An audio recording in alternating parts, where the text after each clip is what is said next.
presentation of Fox Sports. We are the Fox. We are the Lions. It's a sunny Sunday in Goodyear, Arizona, as the Cleveland Indians take on the Chicago Cubs in Cactus League action. Hi again, everyone. Matt Underwood alongside Rick Manning. It's been a very good spring so far for the Cleveland Indians, and they look to continue that momentum as they build towards opening day. And speaking of momentum, you look at Lonnie Chisenhall. Here's a guy who last year limited because of injuries, but he's having a fine spring. It looks like he is ready to really break out, Rick. Well, Lonnie Chisenhall has impressed a lot of people this spring, both offensively and defensively. I think he surprised a lot of people with his bat speed, the way he's swinging the bat, the ball jumps off it. He has 4 home runs on the spring. He's hit everything inside, but also he's made the plays defensively, and I think they can expect a good year from Lonnie Chisenhall. He has to stay healthy for the whole year. I want to see Lonnie play 140 ball games at third base for the Tribe to be good. He's healthy and in the starting lineup today for the Tribe.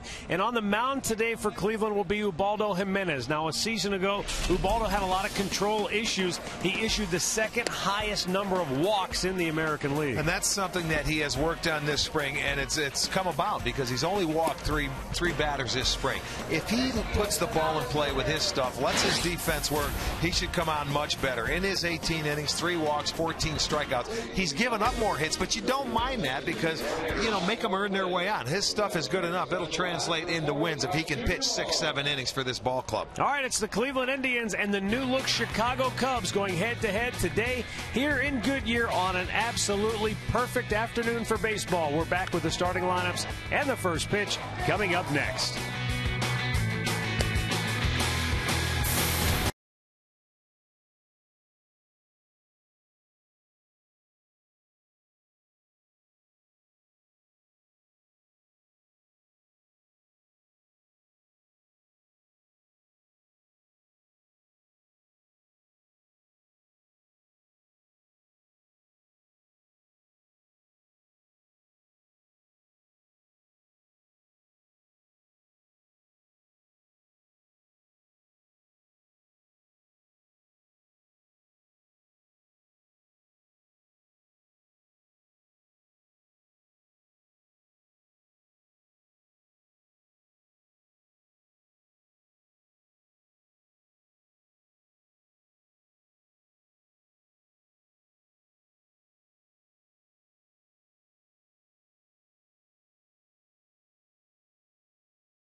You have to go a long way to find a better atmosphere than what we have today here in Goodyear. I mean, it is perfect.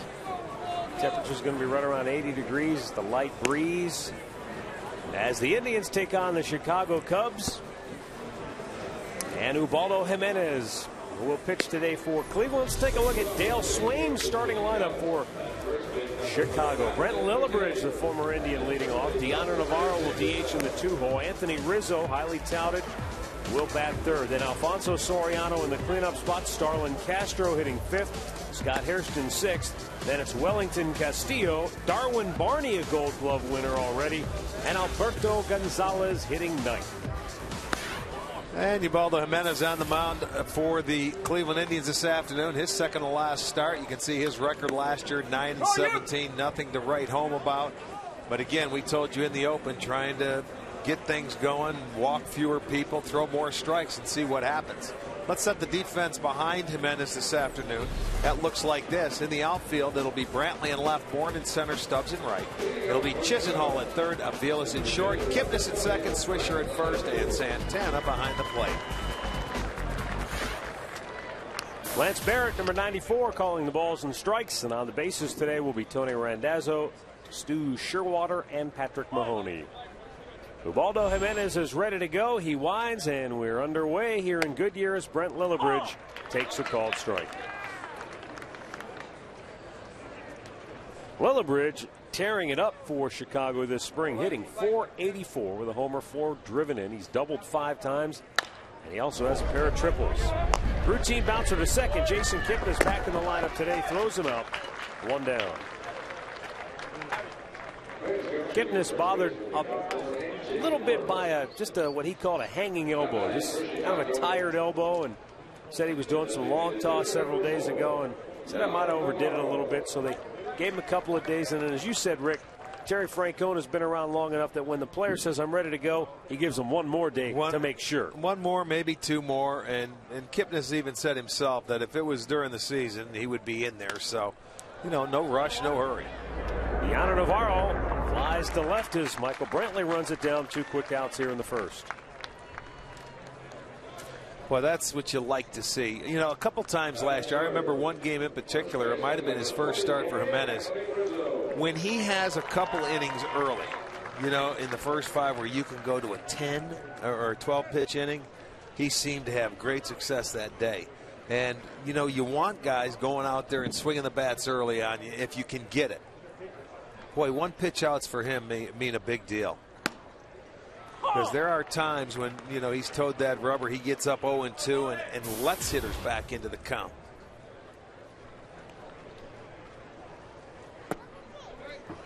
One ball, 1 strike on Anthony Rizzo.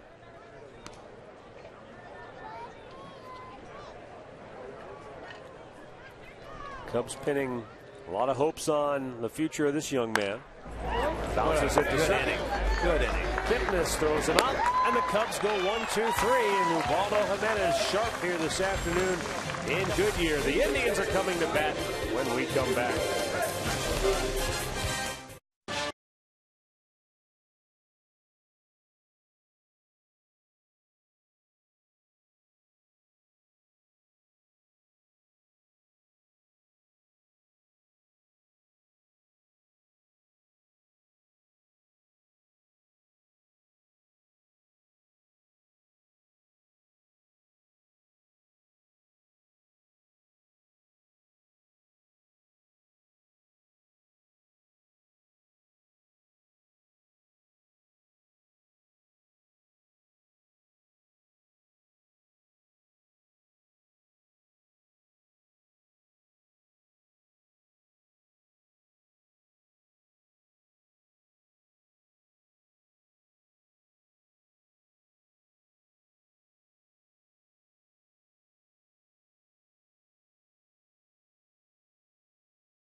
No score, bottom of the first. The Indians will come to bat against left-hander Chris Russin.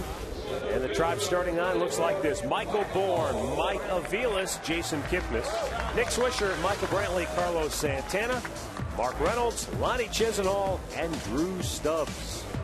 Left-hander Chris Russin on the mound for the Cubs this afternoon. You can see his numbers last year at AAA Iowa. In 25 starts, an 8-9 record, 4.55 ERA, 94 strikeouts in his 140 and a third innings pitched. And he misses outside, ball one to Michael Bourne.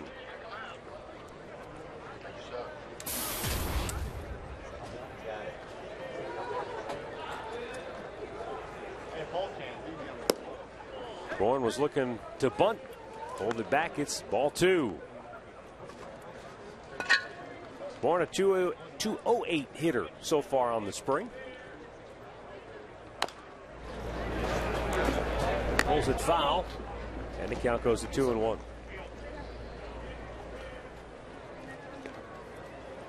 We haven't seen a lot of it here in spring, and again, Rick, we're seeing in some cases 1, 2 at bats in a ball game.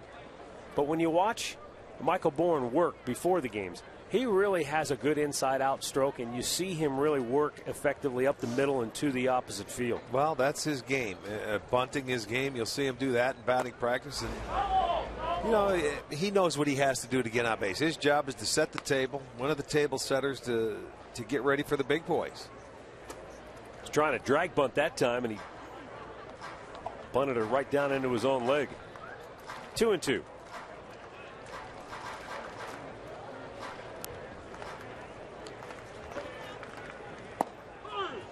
And he's out looking. He doesn't like the call, but Lance Barrett bunches him out to start the game. Bourne just turns and he's laughing now. He won't be laughing in a week if he gets that same call. Well, that ball clearly out of the zone. He gets the call. That ball broke down and away. That was low, out of the zone, and, you know, you can't believe it. But as a hitter, it's spring training for the umpires as well. Mike Aviles getting the start today, not in the original starting lineup, as Drupal Cabrera was scheduled to start today, but he's bothered by a little bit of back tightness right now. So again, a chance to err on the side of caution this late in the spring. Chance to get Aviles in the lineup once again, and that's what you know, his role essentially is he lines a base hit into left field. You know, he's a fun guy to be around. He's a lot of energy, high energy guy around the batting cage, taking batting practice. And, you know, when you're in his position, you want to come out and play every day. You don't care where. Just give me 4 at-bats. That's what he's looking for. And he steps up, and believe me, he's an awfully good hitter. And he's going to be a valuable piece of this ball club this year. Now, he was all over this guy, Jason Kipnis, before the game while they were taking batting practice. A lot of good-natured kidding going on. And it's fun to see the chemistry begin to build and the bonding that goes on. And this is a key time for that because, as you know, Rick, once you get into the regular season, everybody's so focused and concentrating on the game. And this is the time to really build those relationships. It'll happen, of course, during the course of the season. But this is where you have a lot of time to get that done. So many new faces this year, and I mean, they're bringing in free agents, guys that are going to have a big impact into this ball club, where you're not expecting the guys like Kipnis to lead this team. Let him just go out and play his game. Carlos Santana, even as Drupal Cabrera, where they had a lot of the pressure on him last year, they can come out and I'm not saying relax. They're going to be just as intense. They're going to do the same thing, but they're going about it differently this year for some strange reason. It seems like you're having a lot more fun, and you got to continue that through the season. And because of those other players that you mentioned, more likely you'll get a mistake every now and again where pitchers, sure you will, so worried about who's coming up behind you or who's on base, and he makes a mistake with the location, and Kipnis can take care of it. Ooh, almost hit second. I thought I was going to hit it ricochet. Turned it into an inning-ending double play. Did Starlin Castro. He stayed with it nicely, and we are scoreless after one in Goodyear.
Top of the second inning here in Goodyear, Arizona. No score.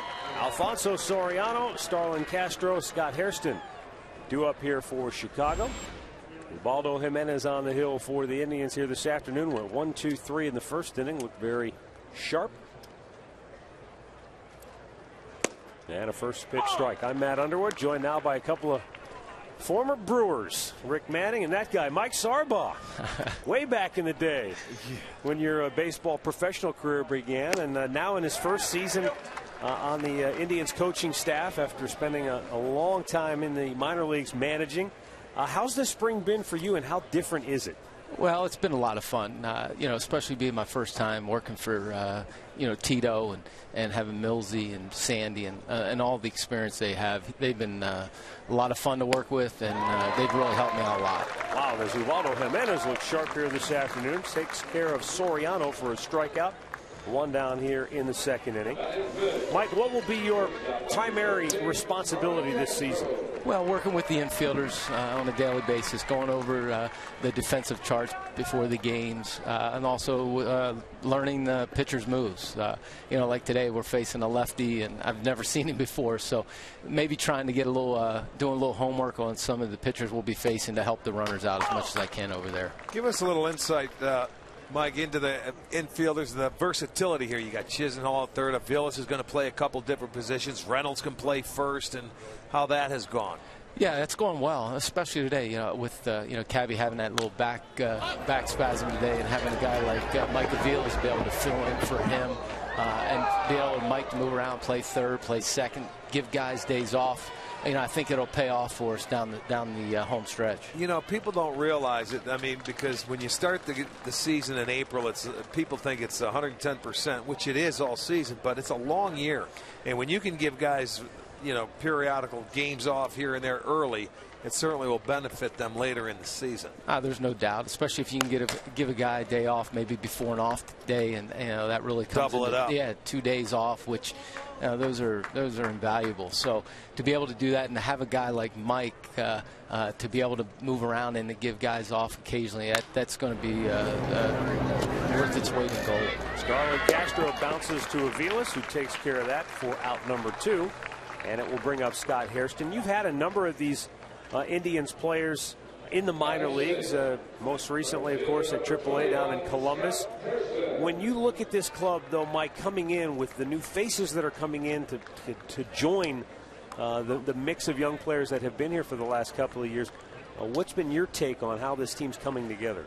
Well, having Kipnis, Chisenhall, Brantley, Santana as they've come through our system, and then to have them have a year or 2 years under their belt, but then to add guys like Jason Giambi and Swisher and Aviles and Bourne and guys that have been through the rigors here, to be able to give some insight to them on any part of the game and just to help them in their development as major league players. I think that's going to be huge for our young players. A little less, I shouldn't say a little less responsibility, because you're used to managing. A little less responsibility maybe, where you're not in charge of everything? Well, yeah, I would say that it's definitely a lot different, especially when you're dealing with the pitching side of it. You're working with outfielders, infielders, and now coming to here, really can really stay in one area. And that's been a little bit of adjustment here early in spring, but as each day goes along, it's getting to where I'm a lot more comfortable with what I'm concentrating on, because a game, I'm seeing what the pitcher's doing, if he's controlling running game early, so little things like that I won't be involved with that I have done in the past. So, but it's been great. It's been a lot of fun. Mike, watching Terry Francona so far this spring, and I know it's only been a couple of months now, is there one thing that you're really impressed by? Just the way he deals with players. I think he has a great rapport with the players, and I think that's the one thing that's really stuck out. Mike, thanks for stopping by. Appreciate it. Best of luck this year. Thanks for having me on. That's Indians coach Mike Sarbaugh. Jason Kipnis putting the pop-up away. We are scoreless, middle of the second.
No score, bottom of the second inning.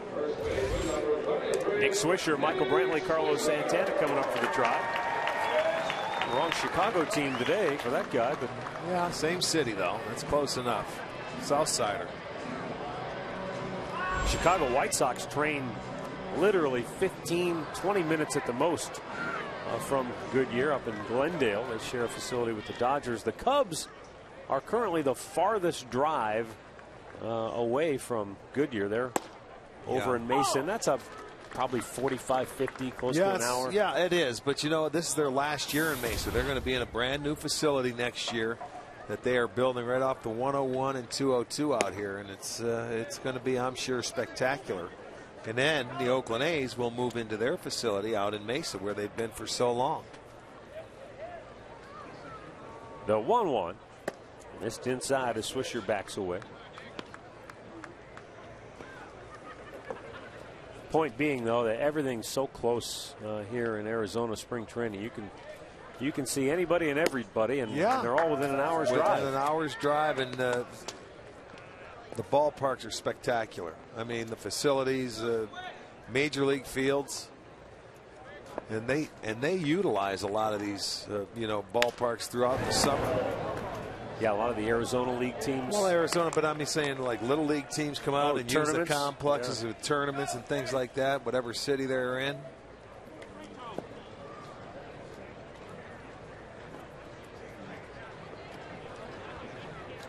Chris Russin got a double play ball to get out of the first inning. And the left-hander fires. Nick Swisher shoots it back. Swisher hitting .429 on the spring with 3 homers, 11 runs batted in. Michael Brantley waiting on deck. He's another guy who's had a fine offensive spring.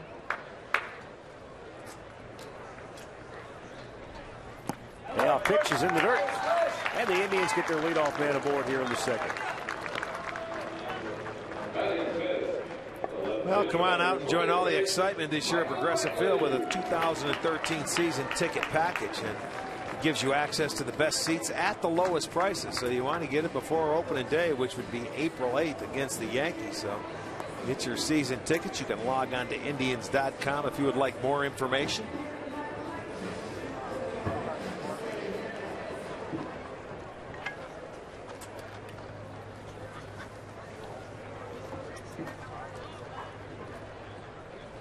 Brantley spins out of the way.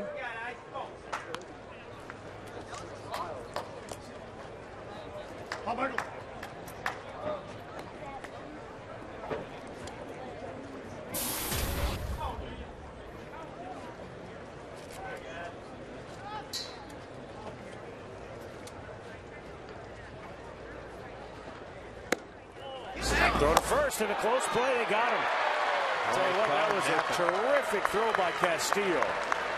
Yeah, I'll tell you, and with the left-handed hitter up in the batter's box, that certainly helps, because as a base runner, if you don't keep your eye on him, watch him sneak behind the hitter. And Swisher went out there and just could not get back in time. It was a good snap throw. And it didn't look like he was dallying. He was very quick on getting rid of that ball and made a very good throw. Pitch outside. 2 balls, no strikes. See, now we got to go talk to Sarbar again. Say, see, you let him go stray off first base too far. It's your fault. Although it's not. As a base runner, I know going into a ball game, you know if catchers like to throw behind runners, throw to certain bases. You know that. So when you take your secondary lead and you see the ball go past the hitter, you certainly will break back. Brantley bangs it foul down into the seats. Remember Pudge Rodriguez, he used to throw behind runners a lot every time. Catchers with good arms, they have a tendency to like to show it off. And ball 4. So back-to-back walks here to start the second for Russin. But by way of a nice throw by Castillo, he already has an out. We'll bring up Carlos Santana. Pitching is certainly an area that the Chicago Cubs tried to address in the offseason. They signed Edwin Jackson And they also signed Scott Baker.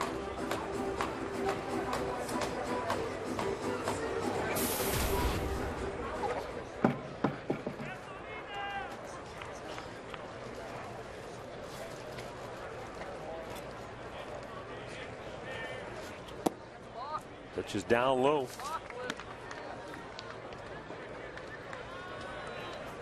Another guy that the Cubs decided to take a flyer on is former Indian Hector Rondon. He's pitched in 8 games and he's gone 2-0 with a 2.57 ERA for the Cubs. He had the Tommy John surgery while with the Indians. Well, that's one guy they would have liked to keep, you know, because they thought he was going to be a good one there for a while when he first started to come up.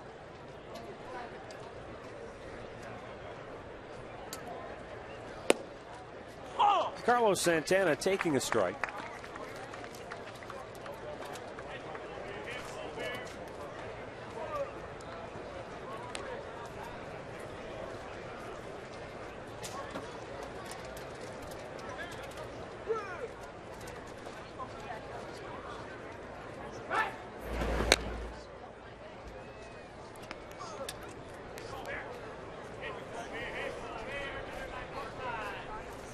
Anthony Rizzo holding Brantley at first.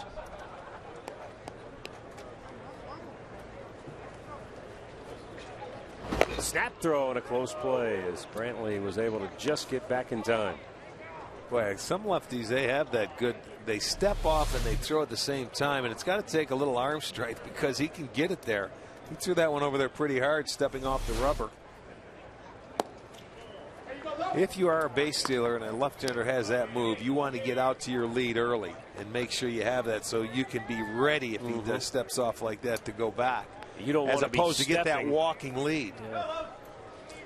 Some base stealers, and I know Omar Vizquel was one for a while. He was one of those guys that would start off and just keep going and going. You had to make him stop. 3 balls and a strike. So Chris Russin having a little trouble with the strike zone here in the 2nd inning. Mark Reynolds waiting on deck.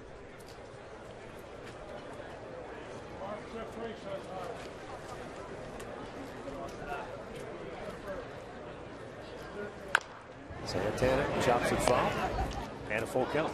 You know, Santana, a guy, it seems like a lot of times, even last year, he would get himself into good hitters counts, you know, 2-0, 3-1 counts, and sometimes he would get too aggressive. This is a year, and even though he's a patient hitter, he will take his walks. You know, he doesn't feel, I don't think, like he has to drive the guy in from first base every time up or have to drive it in. You can still take your walks. Fouled that off of the catcher Castillo.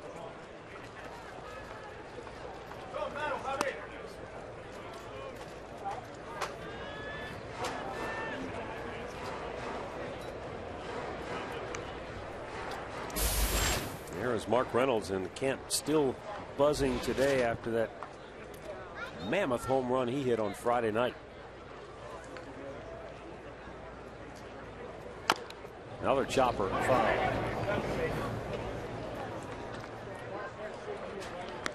It was funny because Santana, who's at the plate, was asking Reynolds during batting practice today, how do you hit him that far? And Reynolds, like so many guys who are really good at what they do, he just said, swing hard. Well, the thing of it is, when he hit that ball, we saw he didn't swing. It didn't look like he swung that hard to hit it that far. Hernandez, who was the pitcher for the Diamondbacks, just happened to find his sweet spot or his happy zone. And the funny thing, they were traded for each other. Reynolds went over to Baltimore for Hernandez, who pitched against him Friday night, and he hit that moonshot.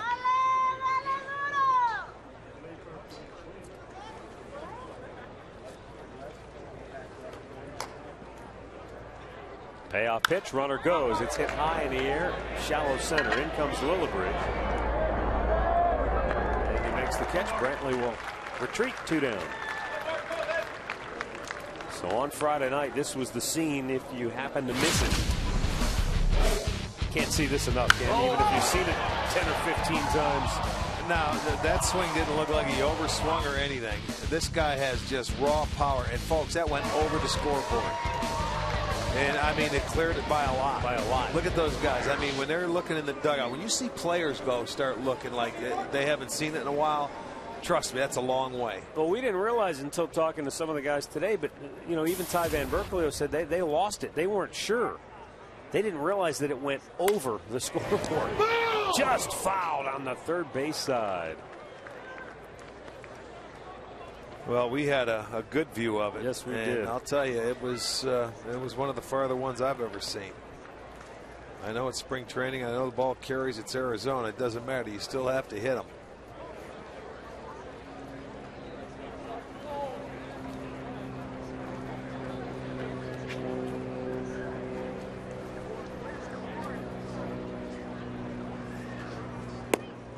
I'm trying to think, Rick. You know, if you look at Progressive Field, that had to be 3/4, if not all the way to the top of the bleachers back in Cleveland. You know, it's hard to say. I mean, you know, what ballpark, if it was, it's hard to say. Who knows? Might hit the scoreboard like McGuire did back in the day. I know one thing, it was a long way.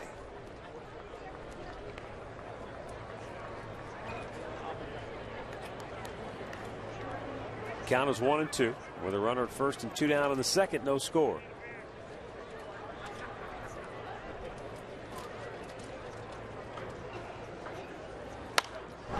Popped up to the right and out of play.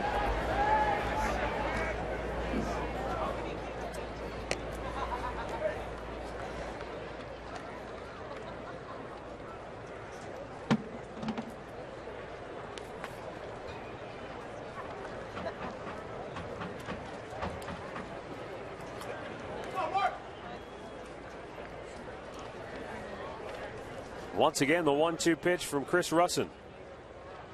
He'll toss to first to keep Brantley honest.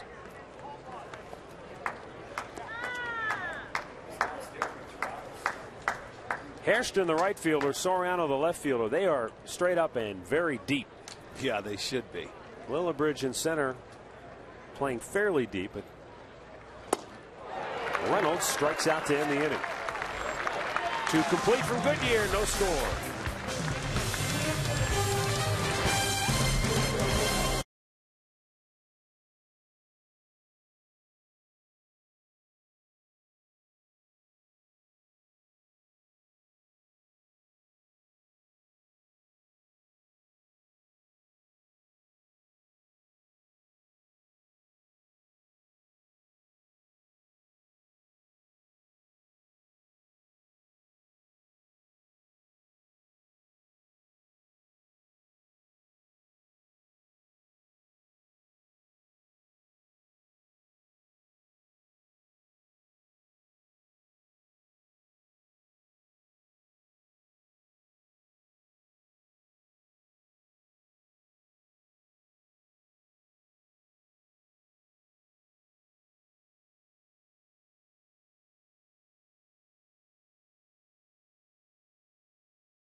No score, third inning here in Goodyear.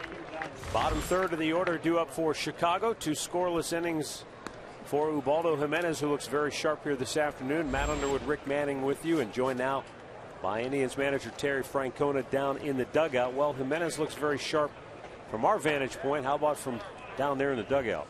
I agree, guys. He's working ahead.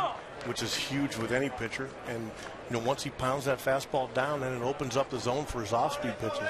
He looks free and easy to me today. You know, it doesn't look like he's fighting himself at all.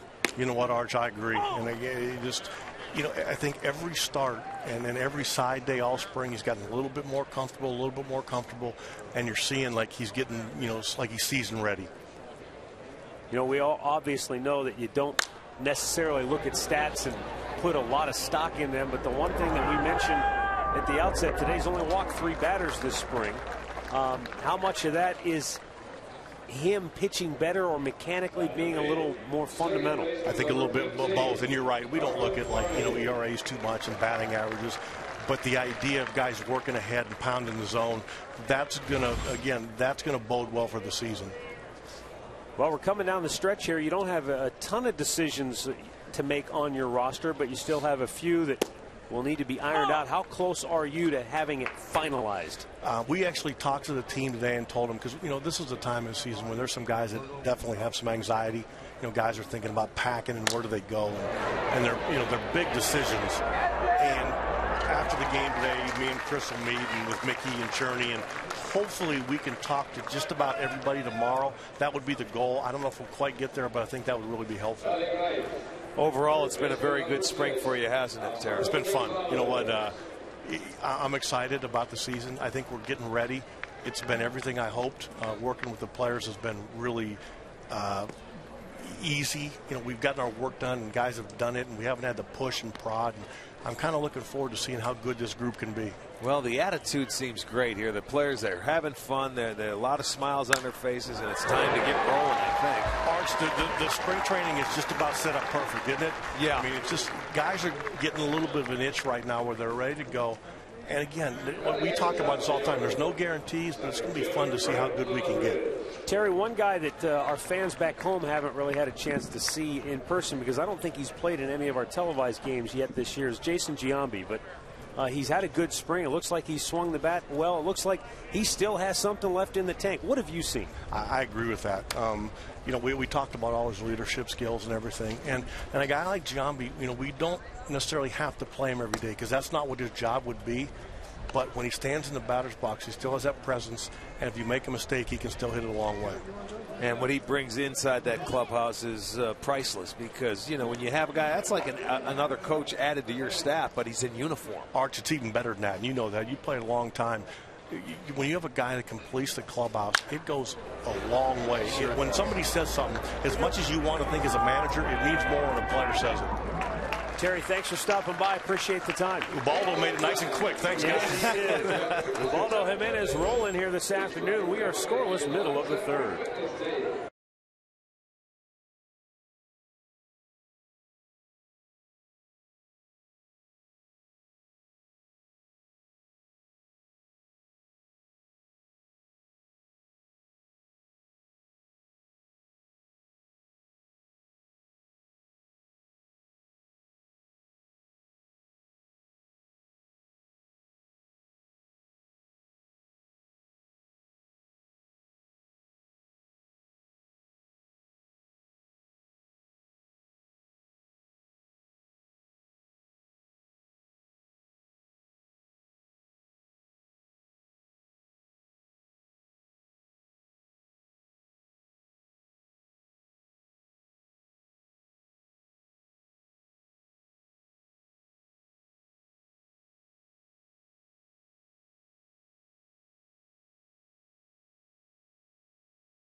No score, bottom of the third here in Goodyear. Lonnie Chisenhall, Drew Stubbs, Michael Bourne due up for the try.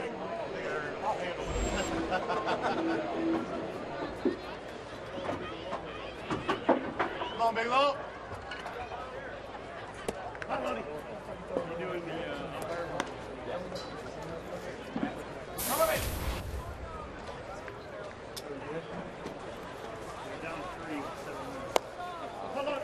Takes a strike. Lonnie Chisenhall hitting .409 on the spring. 4 homers, 4 doubles. He's driven in a dozen.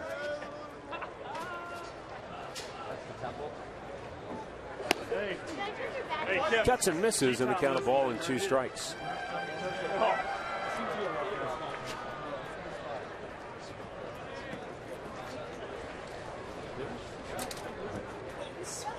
And it's fouled right back as he stays alive.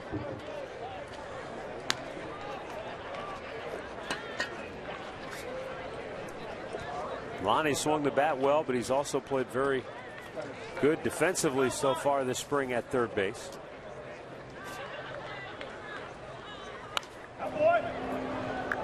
It was I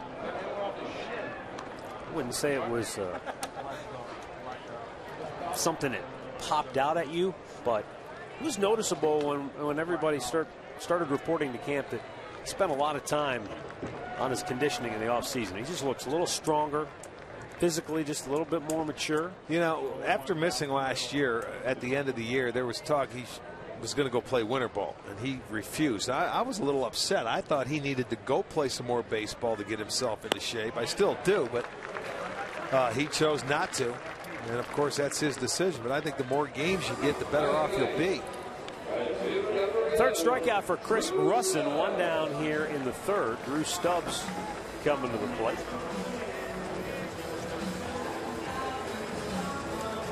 Chris Russin played college baseball at the University of Kentucky.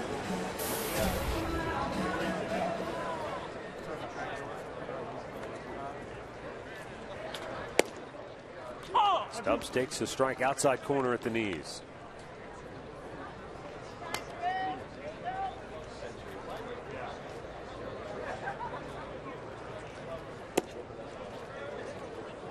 One ball, 1 strike.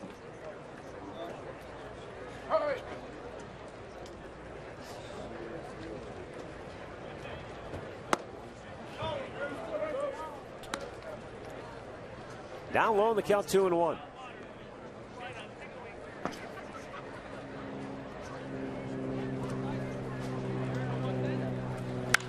Roped left field on the move. Soriano will make the catch. Hit it right on the screws. 2 down. Nothing you can do there. Smoked it. It's an atom ball. And Soriano right there. He's still out in the outfield. You know, you figured him. You know, and there were talks about Soriano getting traded. You know, with the big salary, and Chicago would eat some of it, going to the American League. But he's still out there in left field with the Cubbies. Yeah, it never came to fruition. Not sure how serious any of it got this winter either. As you said, Rick, there were always reports that they were talking and teams interested. Well, even last year during the season, somebody wants a right-handed bat for the stretch run, the veteran. I mean, there's been talk about that for a long time, but he's still there with another year on his contract after this year. Michael Bourne with 2 down and the bases empty, out on strikes his first time up.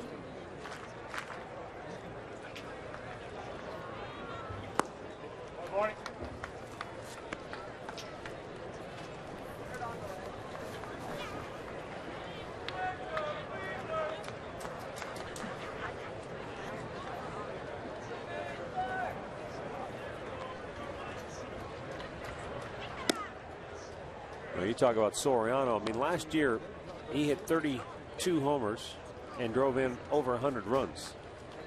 Yeah, he's still amazing. Bourne takes it's ball 4. So he was called out on strikes his first time up on a pitch that was clearly not a strike. This time he gets the borderline calls and he gets aboard with 2 down. Well, single game tickets are now on sale, and you can buy early and save on seats. There'll be 4 replica jersey giveaways throughout the season. 1, Jason Kipnis, also Michael Brantley. And then Nick Swisher and Michael Bourne also. So log on to Indians.com/promotions for the full schedule. Mike Aviles, a base hit his first time up. And he takes low, ball 1.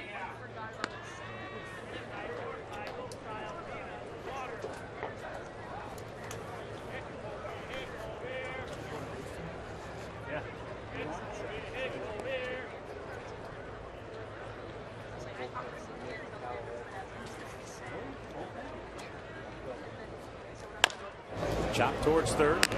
Gonzalez will go to second for the inning-ending force. 3 complete. In Goodyear, no score.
We move to the 4th inning, no score in Goodyear. Deoner Navarro, Anthony Rizzo, and Alfonso Soriano due up for Chicago.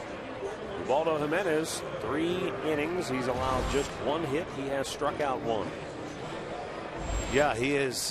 He's been very good to this point. Getting it tuned in, let's hope, for the season.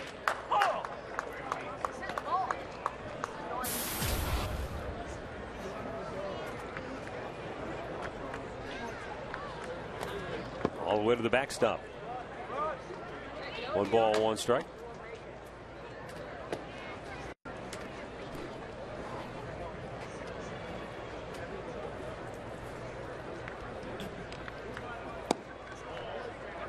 Chicago Cubs manager Dale Swaim in his 2nd year at the helm. Last year the Cubs had a rough go of it, losing 101. You know, Dale, good baseball man. I'll tell you what's interesting about Dale Swaim.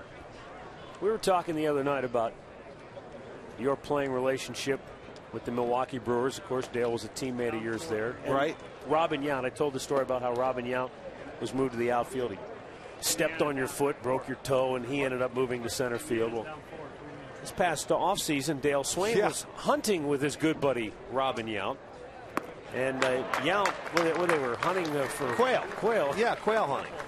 And Swaim was in a forward position, and Robin didn't realize it and took a shot, and he nicked Swaim in the ear. He said he had blood coming out of his ear. And yeah, he got him with a pellet, right, coming out shooting quail. And you know what? That's what Robin said. I think he was aiming at Dale because he wanted to do something. He just happened to miss him and got him in the ear. I mean, they had a lot of laughs and things about it at the winter meetings. I remembered seeing that. And now that I think about it, you're right about Robin. You know, he goes after guys. Be careful. But you know, being a teammate of Dale, and you know, obviously, Rick, it's a tough situation. You lose 100 games, but Well, it'd be interesting to see. They have Theo Epstein trying to incorporate his program through the draft, player acquisition. A lot of times when you become manager for the first time, you're inheriting a tough ball club, because that's why they get rid of your manager, because you have to have patience. His job is to develop. He's a young enough guy where he can grow with a ball club, and you got to have players. He's got Chris Bosio as pitching coach, who played with him also in Milwaukee. He's got a nice staff. Dave McKay is at first base now. David Bell is at third base. They have a nice staff, but you have to develop the young players, and that's what they did. Instead of going out to try to buy free agents, spend their money and try and get themselves good, they're trading. They're developing young talent, trying to get it into the minor leagues. And any of their talent or pitchers, they're probably at the low level. So it's tough to go that way. So you don't put so much stress on the wins and losses. You have to see improvement from this club as the year goes on, and he's a well-respected baseball guy. 3-2 pitch. Chop foul by Anthony Rizzo. Did you mention Jamie Quirk as his bench coach? Jamie Quirk, who was with Kansas City many years and has been around and drafted in '72. He was drafted the same draft I was, and he's been in baseball a long time, and he's another good baseball man. The 3-2 pitch is down the right field line. This kid can hit a little bit. Stubbs can't cut it off, and Rizzo will get to second base. It's all right, one-out double. What Stubbs tried to do there is get it on the run. He was going to have to plant, turn, and throw, and he just didn't come up with it. But Rizzo, he's a good young hitter, probably the best hitter on that ball club when you think about it. And a good left-handed swing, gets it down the line in right field. Now watch Stubbs try and plant, and he's going to turn to throw. He just didn't come up with the baseball. And that's a hard thing to do when you're running. Your momentum's taking you away, and you have to pick up the baseball and try and plant on the same step. If he comes up with that cleanly, though, he holds him to a single. Rizzo's either out or he's got to stop. He would have stopped. Yeah. Because Stubbs has a good arm in right field. He can throw. Soriano looks at the ball up high. One of the first pitches it looked like Jimenez overthrew today. And this is only the second time that he has been in the stretch when you think about it. And sometimes that's where his problems come from, is in the stretch. Swung on and missed. And the count is 1-1. I want to finish the thought on the Dale Swaim and the staff over there in Chicago. You talked about Rizzo, good piece of hitting. One of the new trends in coaching is the addition of an assistant hitting coach. And they have Rob Deere, another one of your former teammates, as the assistant hitting coach now. I forgot that Deer Hunter was over there. Soriano that takes a strike that he didn't agree with.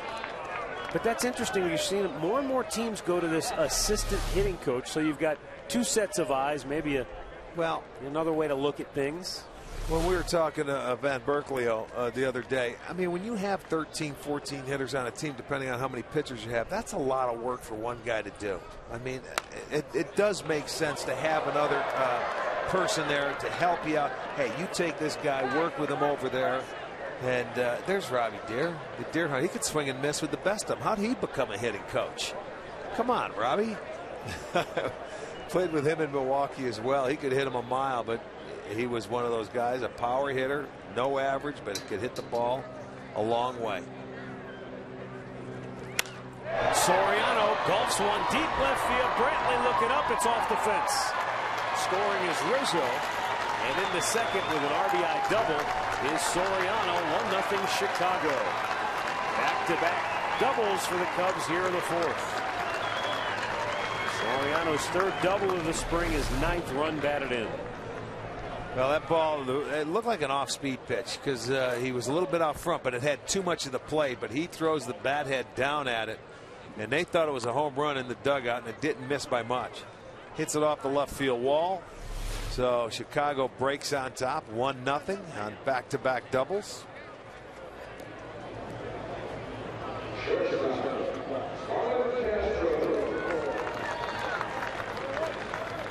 I suppose, Rick, the most important thing, if you've got two hitting coaches or a hitting coach and an assistant hitting coach, the most important thing is that those two guys have similar philosophies and that they're on the same page. And one guy's not telling you one thing, and then the other guy's telling you something completely different. That would never happen because they meet and they go over and they know exactly. They're on the same page.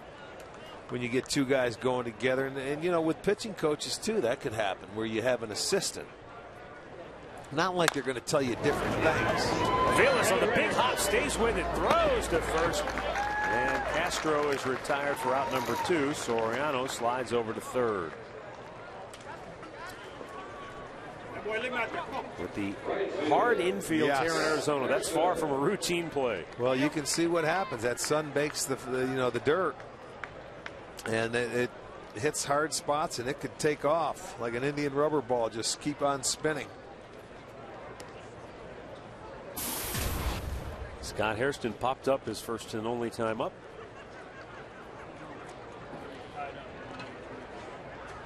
You know, one of the frustrating things as a hitter, when you leave spring training and you go back home, and always we go back east and it's always cold or cooler, and you know the weather's not there, it's damp.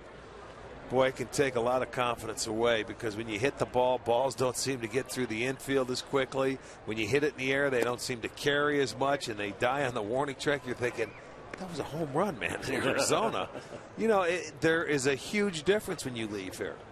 I mean, you get in there in the cold weather, you're used to the 75, 80 degree weather, and you leave, and it's not that way. The good news for the Indians is that the first 6 games they'll play this year will be under climate controlled 72 degrees conditions in both Toronto and in Tampa. Well, you know, you probably won't need it in Tampa, but you certainly will in Toronto. We may have to get a dome for Cleveland by the time we get home, because it doesn't look good this week there, does it? No, it sure doesn't. Strike call, 3-1.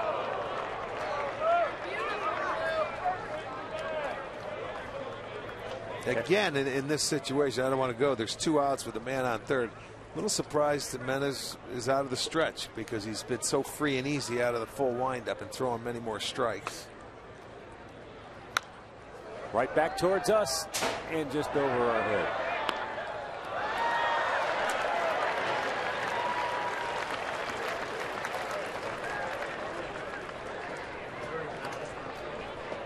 Now a full count.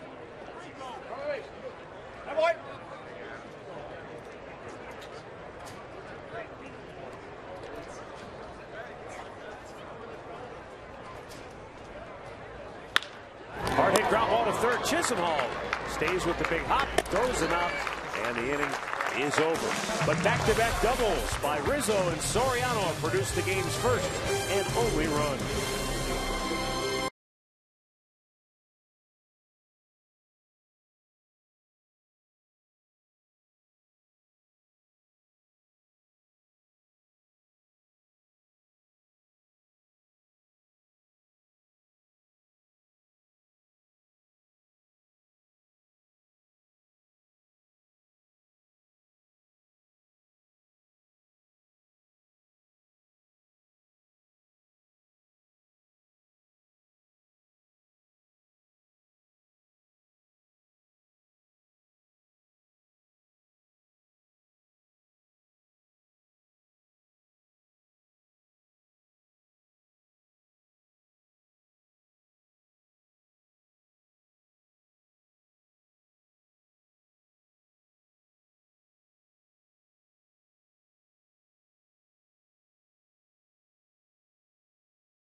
Cubs with a 1-0 lead as we go to the bottom of the 4th. Folks soaking up the rays and enjoying another gorgeous day here in Goodyear, Arizona. Why not? For a lot of people, it's spring break right about now, isn't it? Sure is. A lot of vacationers out here. A lot of the college kids that are here that I have spoken to are on their spring breaks. Jason Kipnis, Nick Swisher, Michael Brantley due up here in the fourth. Kipnis bounced into a double play his first time up. And he hits one high in the air, right field. Back goes Hairston, still going back, and he makes the catch in front of the wall. We're out number one. Second time that Kipnis has hit the ball on the nose. First was a double play. That one was an out. Good sign. Hit it well. Takes him back. You can see Hairston puts it away right in front of the wall. Now Nick Swisher, who walked his first time up.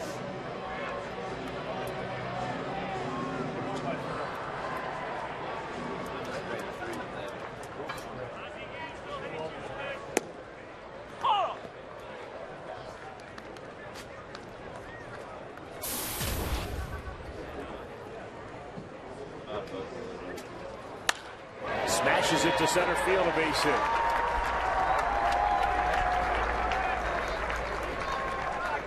Well, that's a Swisher aboard with one out on the fourth. really good approach, man. Nobody on base. You stay on the baseball and take your base hit. And takes what the pitcher is going to give you.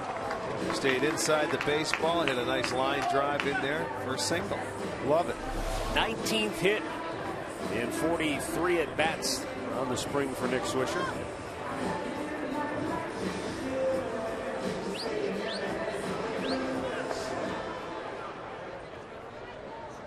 Now we got a ball loose out on the field.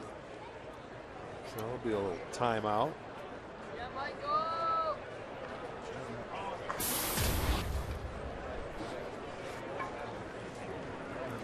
Brantley walked his only time up.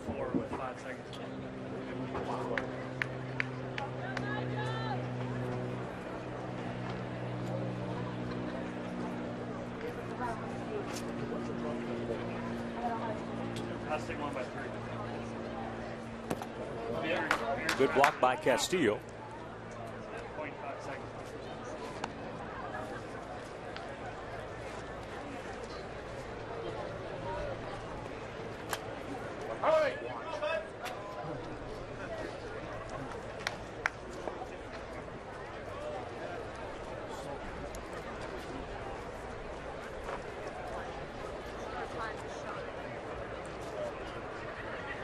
Spun out of the way.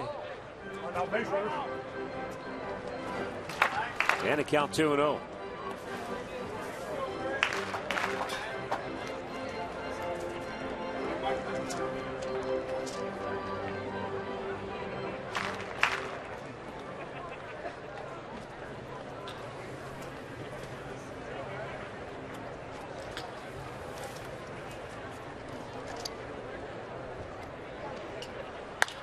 Chopped in the hole to second base. Barney to second for one. The return throw not quite in time. And the inning stays alive.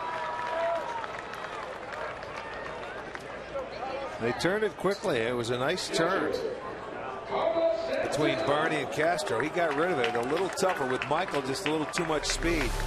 Tougher to turn that double play 4-6-3 than it is 6-4-3.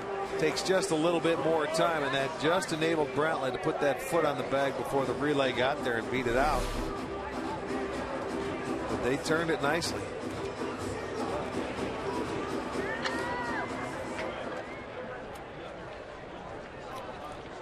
Santana fly to center his first time up.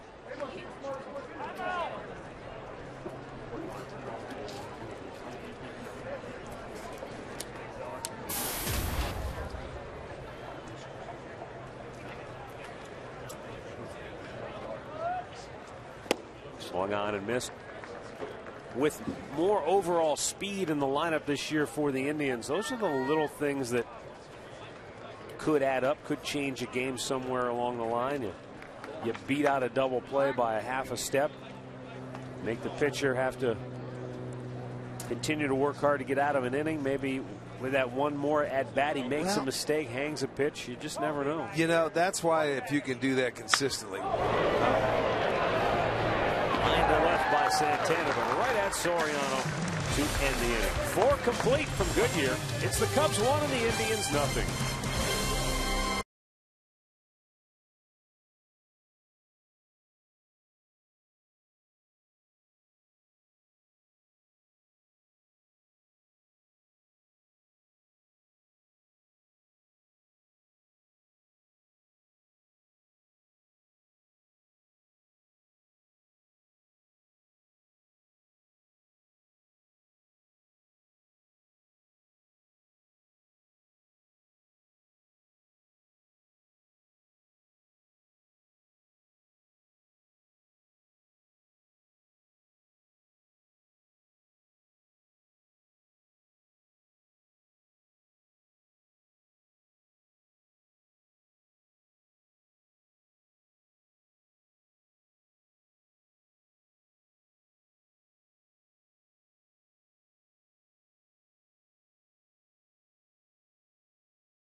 Today on FoxSportsOhio.com, get the inside story on the Buckeyes getting into the Sweet 16. Plus, read what the players said about Mark Reynolds' monster home run and get all the results from this weekend's Ohio High School Athletic Association State Championships. Get complete coverage of all today's action involving Ohio sports all day and night on FoxSportsOhio.com. Aaron Kraft, the big story of the day for the Buckeyes. Let the clock wind down, and then he stepped up and drained a three-pointer with 0.2 of a second left on the clock to push the Buckeyes into the Sweet 16. Wellington Castillo will lead off the 5th inning for Chicago, then Darwin Barney and Alberto Gonzalez. Jimenez delivers up high, ball 1. Castillo flied to right. His first and only time up today.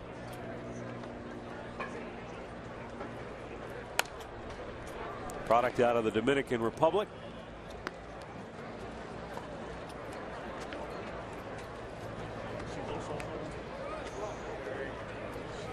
Played in 52 games last year for the Cubs, hitting .265 did Castillo. It's out of play.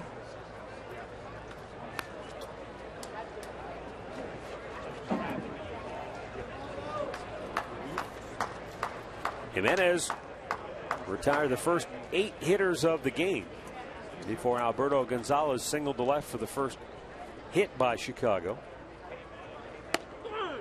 Strike 3 called, and that's the 3rd strikeout for Jimenez here this afternoon. 1 down on the field. Cubs got to Jimenez on back-to-back doubles in the 4th inning, producing the game's only run. Well, paints the outside corner there with good 4-seam fastball. And Castillo couldn't pull the trigger, and he'll walk back to that dugout.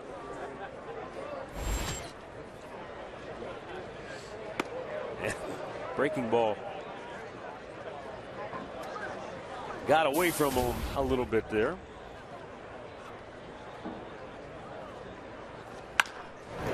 Line to 3rd. And on one hop, Chisenhall's got it. Takes care of that 2 down.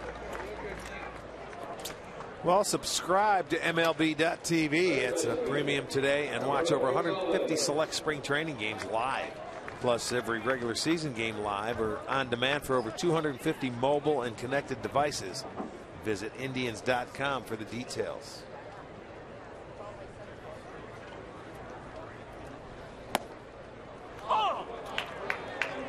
Alberto Gonzalez looking at a strike.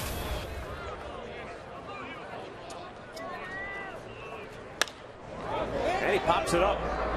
Tough play for Bourne, looking up into that sun, and the center fielder has it. The Cubs go 1-2-3. We'll go to the bottom of the fifth, 1-0 Chicago.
Cubs lead it 1-0 as we go to the bottom of the fifth inning.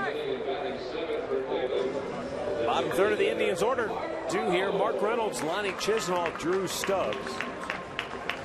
Getting to that point in the game where we're on the verge of major changes, usually around the fifth or sixth inning. Yeah, well, yeah, it starts getting a little bit longer as this spring closes.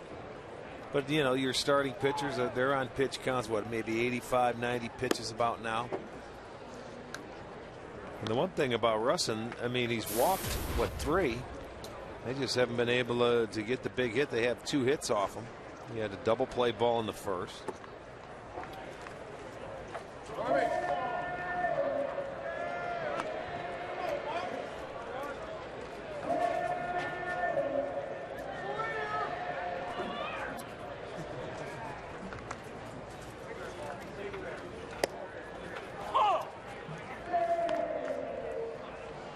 Reynolds struck out his first time up. The count 2-1. Struck out on a nice cutter down and in. Preston was able to get him to swing over that same pitch. One down here in the home half of the fifth inning. No single game tickets on sale again this year, but buy early, save on seats for bobbleheads of 2 of the all-time Tribe favorites. On June 1st, it'll be Albert Bell bobblehead, and then on July 8th, Omar Vizquel. So check Indians.com on the promotions side of it, and you will see June 1st, July 8th. I'm sure they'll be in town. I'm hoping we're getting Omar in. I know he's with the Angels as their minor league infield instructor, and I'm sure Albert will be there, which will be good. We'll have a chance to talk to him.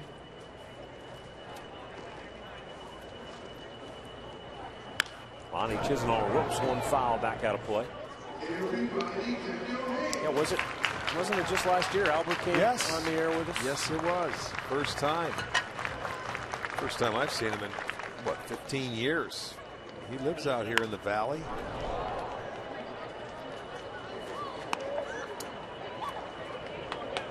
Then again, throughout the course of the year, we'll see the induction ceremony at John Hart for the Hall of Fame, as well as Carlos Baerga, the Distinguished Hall of Fame for John Hart. He'll be back into town. I'm sure he's looking forward to that. I always get a chance. He does some work on MLB channel. Castro whips it over. 2 down. That will bring up Drew Stubbs.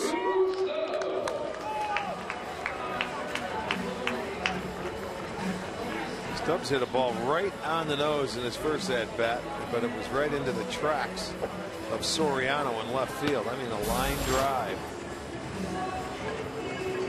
About getting loose. Cubs bullpen.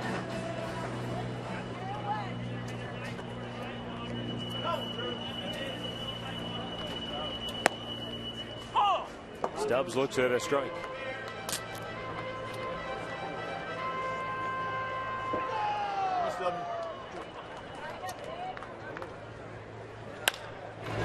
Bounce to short. Castro throws it over. Close play, but the Indians go 1-2-3.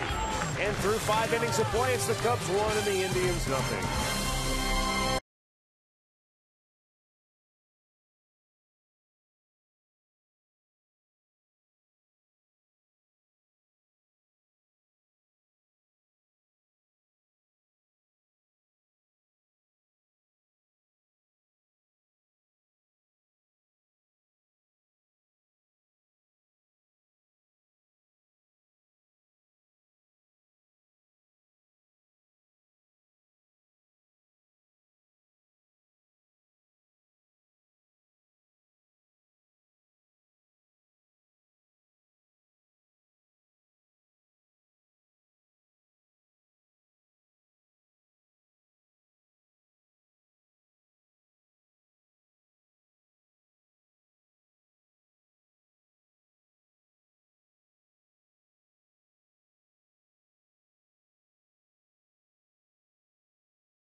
Cubs with a 1-0 lead as we go now to the 6th inning.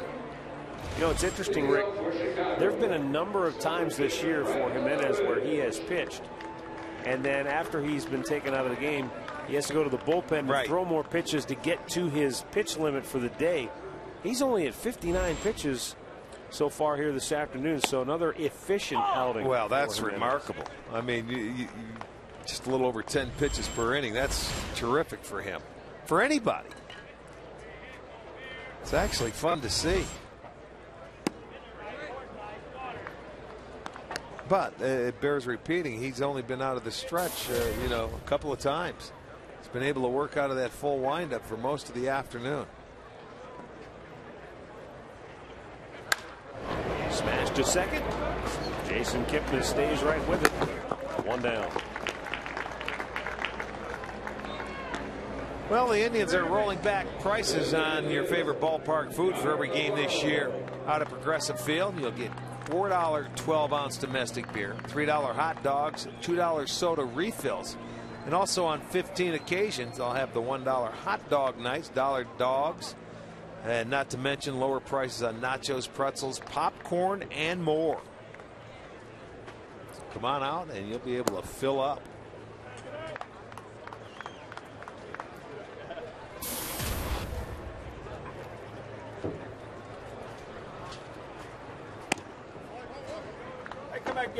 Two balls, no strikes. The count on Deanna Navarro, who has flat out struck out here today.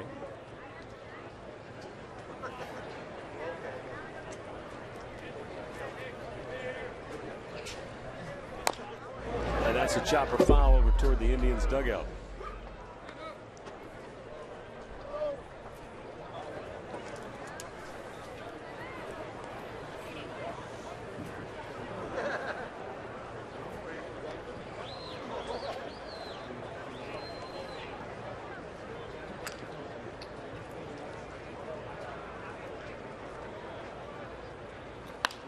High pop, foul ground, over goes Chisenhall, fighting the sun, makes the catch, 2 away.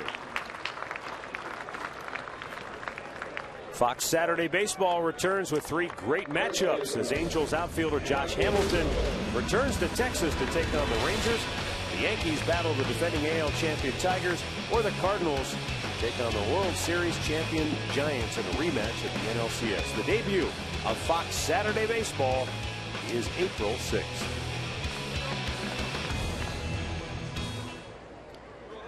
Anthony Rizzo doubled and scored the game's only run in the 4th inning.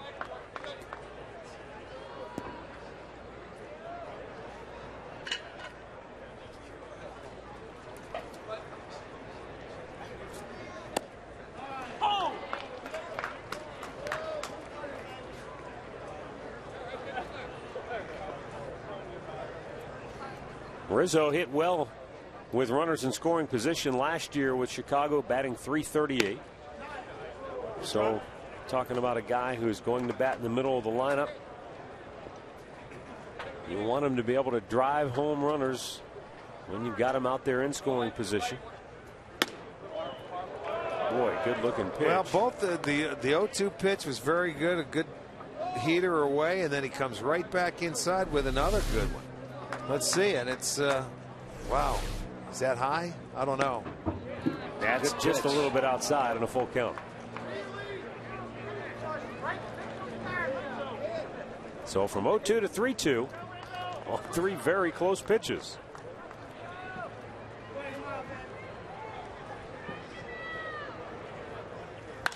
And Rizzo swings and hits one high in the air left center. Back is Brantley to make the catch. Another strong innings for Ubaldo Jimenez. And after 6, it's still 1-0 Chicago.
Cubs with a 1-0 lead, bottom of the 6th inning. Top of the order for the Indians. Michael Bourne, Mike Aviles, Jason Kipnis coming up. Chris Russin, a 2-hit shutout with 3 strikeouts.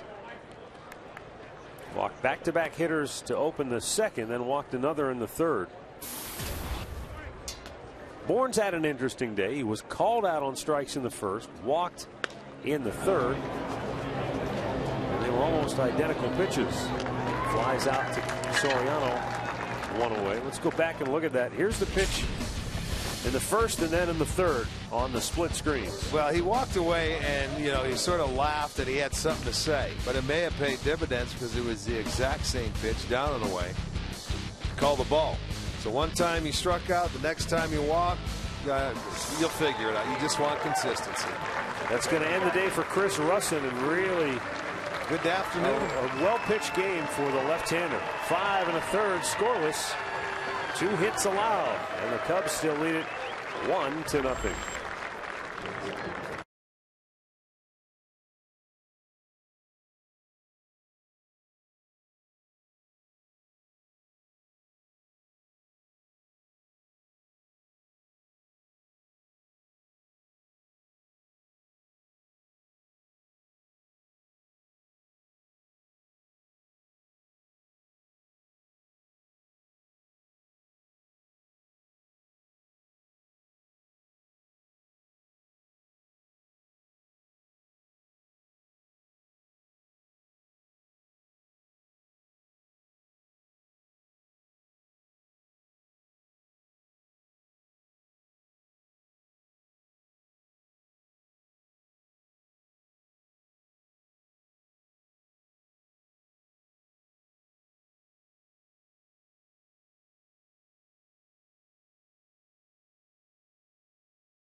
New pitcher for Chicago is right-hander Michael Bowden. Last year in 32 games, he had an ERA of just .295. 6'3", 215 pounds.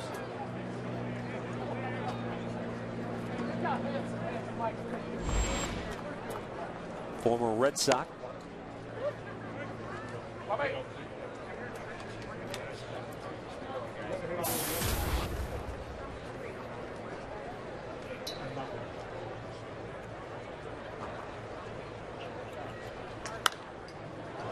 Fouled right back out of play by Mike Aviles. He was 1 out of 2 today.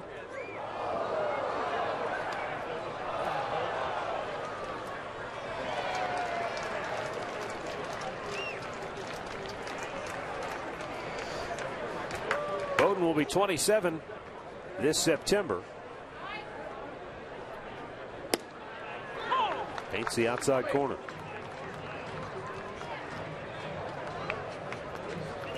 Bowden came to the Cubs in exchange for Marlon Byrd.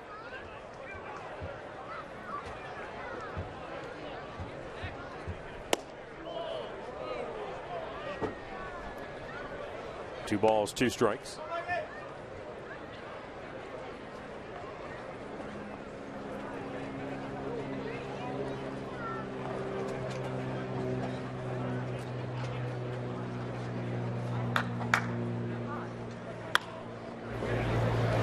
Shortstop Castro. 2 down. The left-hander Chris Russin certainly didn't hurt his cause today.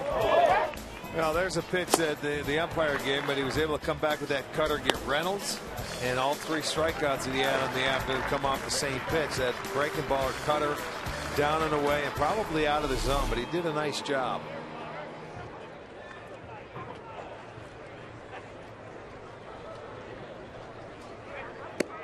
Jason Kipnis taking a strike.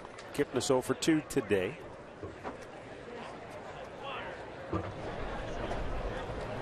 Russin, who made his major league debut with the Cubs last year, pitching very well here this afternoon.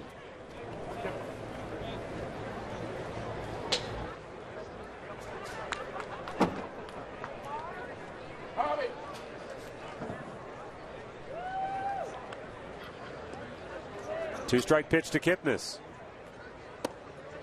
A little bit low.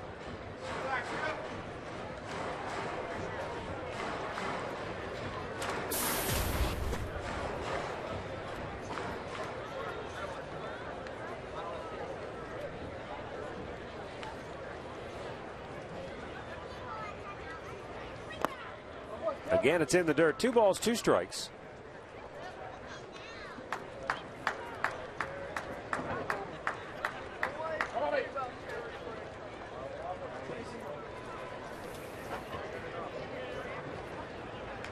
Kipnis is 0 for 2 today, 4 for 17 on the spring. And I know there's been some talk, well, boy, geez, he hasn't swung the bat very well. I think I said 4 for 17. He's 4 for 41 on the spring. You know, to his credit, Jason's maintained the same attitude, saying, you know, hey, maybe I'm just saving up my hits for the regular season when they count. I think you try to tell yourself anything that'll work. As he strikes out on the ball in the dirt to end the inning. Indians go 1, 2, 3, and we go to the 7th. 1-0 Chicago.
There's some folks got it made in the shade this afternoon.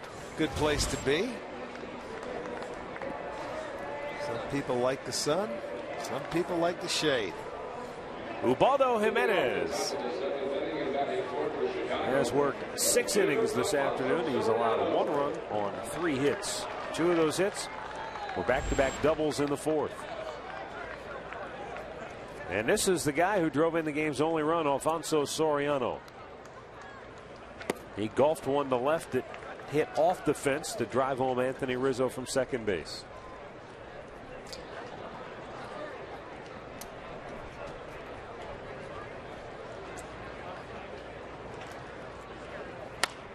Back out of play. This guy, an excellent low ball hitter. And here he comes. It's on an off-speed pitch. It looked like a breaking ball down that he just hits, and it almost went out. Had some top spin to it. That's the lone run of the ball game.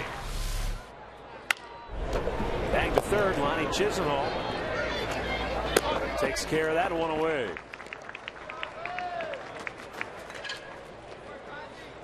Tomorrow night, Katie Witham goes one-on-one with New Indians manager Terry Francona. Find out what the Tribe skipper thinks about the upcoming season and the new additions to the Indians lineup. Indians one-on-one with Terry Francona tomorrow at 9 on Sports Time Ohio. Starlin Castro 0 for 2 today. Couple of ground outs, both times to his counterpart, Mike Aviles. Katie will be joining us for all of our telecasts this year on Sports Time Ohio. Yes, indeed. She'll not only be at home, but she'll be on the road as well. Nice catch in left field by Michael Brantley, who went airborne to haul in that liner off the bat of Starlin Castro for out number 2.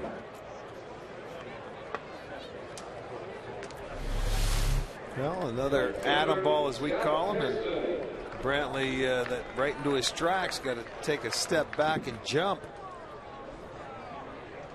but handles it. And now Scott Hairston 0 for 2. He has popped up, grounded out. Breaking ball missing.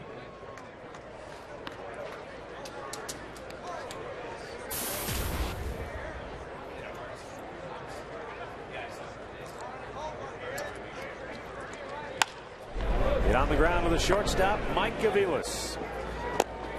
And the Cubs go 1-2-3, and Ubaldo Jimenez has retired 11 in a row.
It is a 1-0 Chicago lead, bottom of the 7th inning.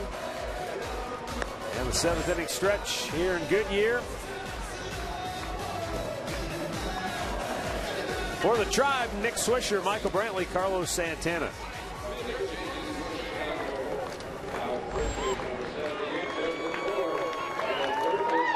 Nick Swisher has walked and singled this afternoon.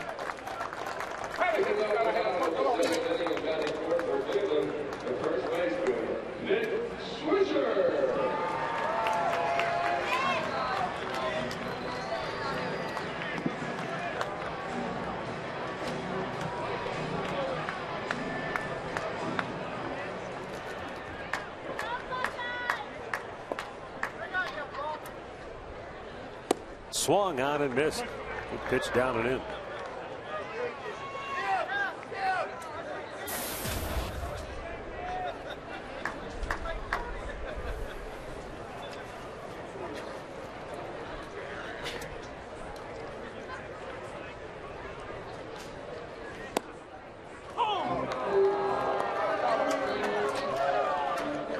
Looks like a couple of cutters right out of the chute. Nick down to the count now, 0-2.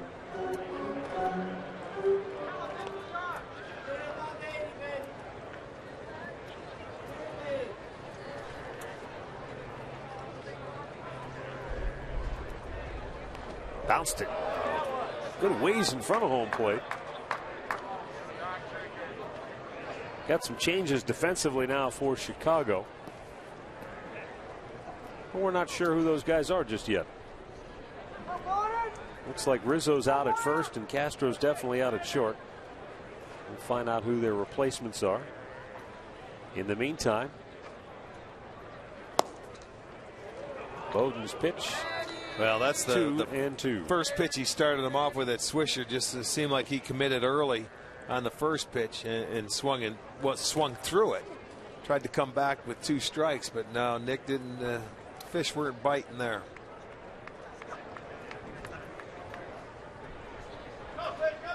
Taking a little too much time. Swisher backs away.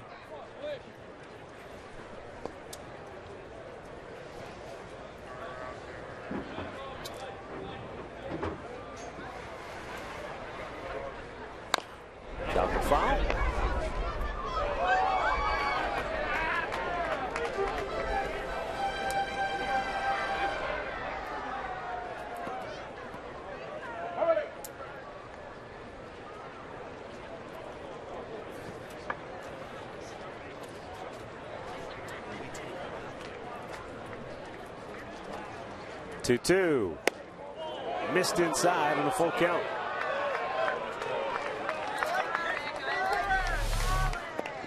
Inside. This time it was the four-seamer. He's been throwing the cutters in there earlier. Tried to, just throw that little dart on the inside part of the plate, but it just missed off the dish. Now the payoff pitch. Lined right at the second baseman for out number 1. And I believe that is still Barney, the Gold Glover, who nailed that.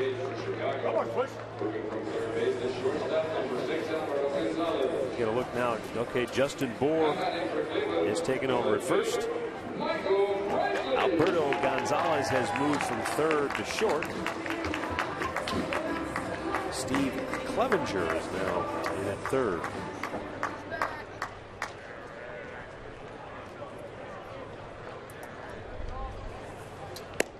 And Michael Brantley takes a strike.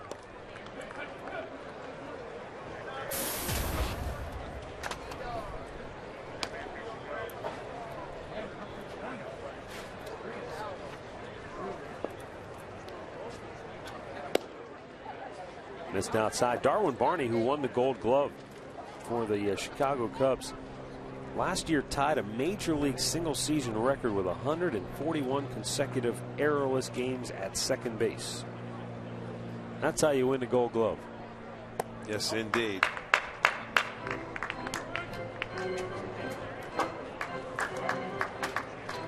First Cubs second baseman since Ryan Sandberg. I was going to say that guy was pretty consistent, wasn't he? Well, Sandberg. I didn't realize Sandberg won 9 of them. Yeah, he was as good as they get. Hall of Famer. He's in Philly this year as a coach. You think too, Rick, for a long time he was the Cubs, Ryan Sandberg. Sure.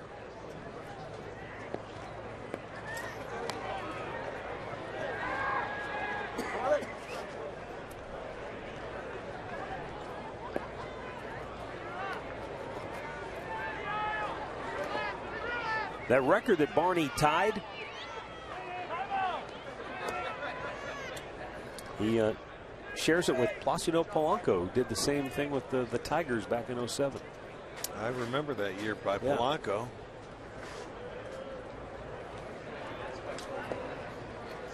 2-2 the count on Brantley. Walked in the second. Bounced into a fielder's choice in the fourth.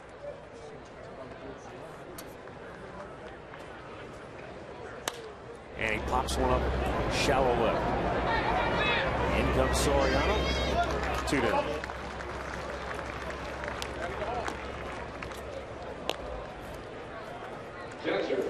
The Blue Jackets are fighting for a playoff spot, and they start an important swing through Canada Tuesday night in Vancouver. Blue Jackets Live starts off the night at 9:30. Then Jeff Reimer and Bill Davidge bring you all the action at 10 on Fox Sports Ohio.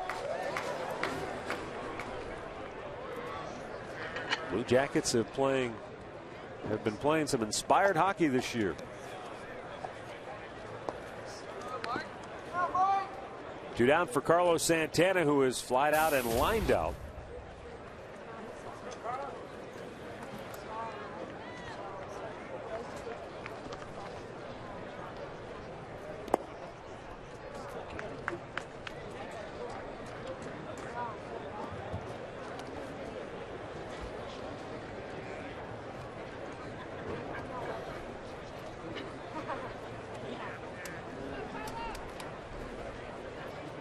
The 1-0 down low.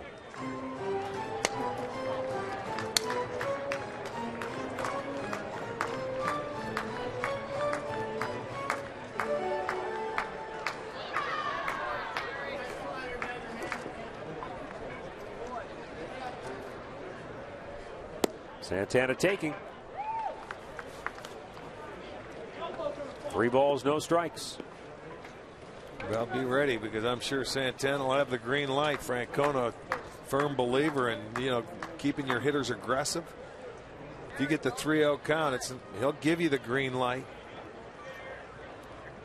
He wants you to turn it loose on that fastball if you get your pitch and get after it. It's not that you have to swing. It's that he wants you to keep thinking aggressively. I didn't watch a lot of the WBC, but I did notice Santana a couple of times. I did watch. He patient at the plate, just like we're seeing here. He drew a couple of walks. Well, he does have patience. He'll strike out, but here's a guy. For him over the last couple of years, that's what saved him offensively, is the patience and taking the walks to get the on-base percentage up there. Especially when they would work around him in the lineup last year. He didn't have the protection. Sky-high pop right at the plate. Castillo discards the helmet, makes the catch. And the inning is over. The Indians go 1-2-3. We go to the 8th. 1-0 Chicago.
By authority of the Cleveland Indians and may not be reproduced or retransmitted in any form. And the accounts and descriptions of this game may not be disseminated without the express written consent of the Cleveland Indians.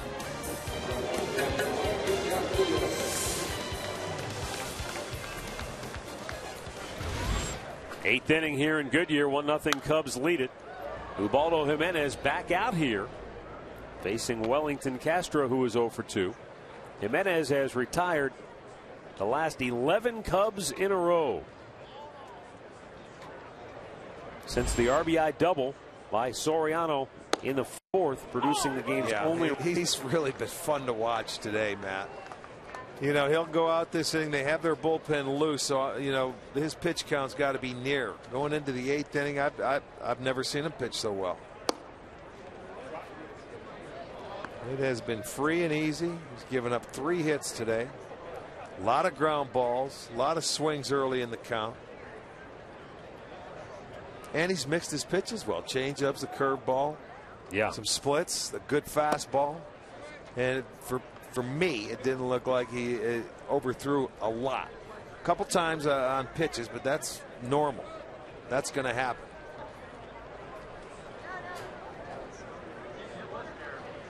Two up high, full count. Indians have made a few defensive changes. We'll get those all to you in a moment. One thing of note, though, Mike Aviles, who started the game at shortstop, has now gone to left field.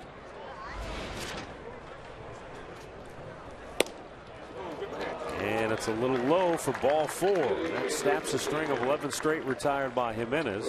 And it's the first walk he's issued here today. Let's take a look at the new Indians defensive alignment. Luis Hernandez is now at short. Ryan Rayburn at second. Chris McGinnis has taken over at first.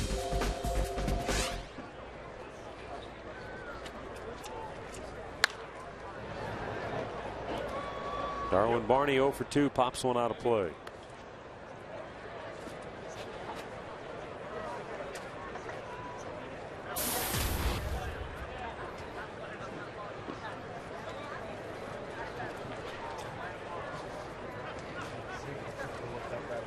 Cody Allen ready to come into this ball game.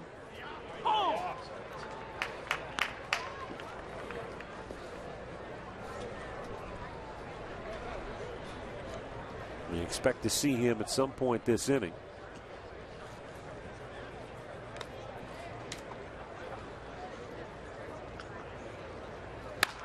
Broke foul, third base side. Look out. Boy, that took the almost took the cap off of it.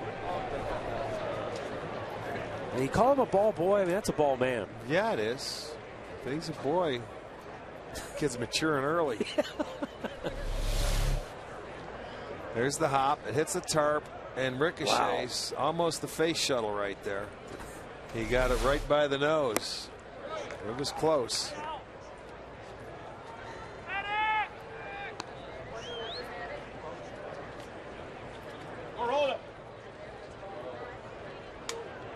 Yeah. Close shave.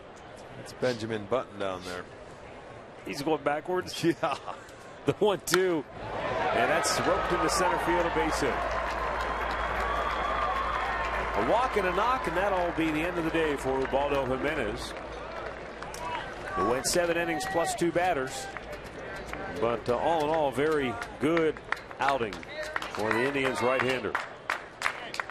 So Terry Francona will make the move to Cody Allen, and we've got a timeout in Goodyear. Cubs leading the Indians 1-0, but this was an impressive outing and a good one to build off of for Jimenez.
Cubs have 2 on, nobody out here in the 8th. They lead it 1-0. Alberto Gonzalez will be the hitter, and the new Indians pitcher is right-hander Cody Allen.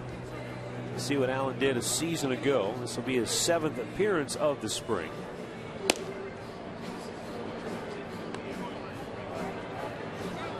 Gave up a couple of home runs in one of his spring outings, but other than that, he's pitched pretty well. He was named the Indians Bob Feller Award winner, minor league pitcher of the year a season ago. Game, yeah. Well, he made the quick rise through the minor leagues, and he opened some eyes last year when he had the opportunity and fit into this bullpen well. Gonzalez squares. He tries to bunt, but he pulled it back right at the last moment because the pitch was up high. Ball 1.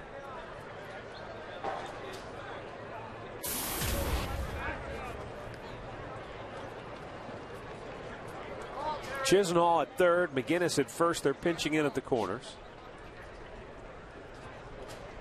McGinnis charging in hard from first, but the pitch again sails high. It's 2-0. Yeah, that's the thing as a hitter. I mean, when you're up there in a situation to move the runners along, you have to make sure you bunt strikes. They're trying to give you an out on the other side. If you're Cody Allen, hey, let's go. You throw him a strike. Let him bunt the ball.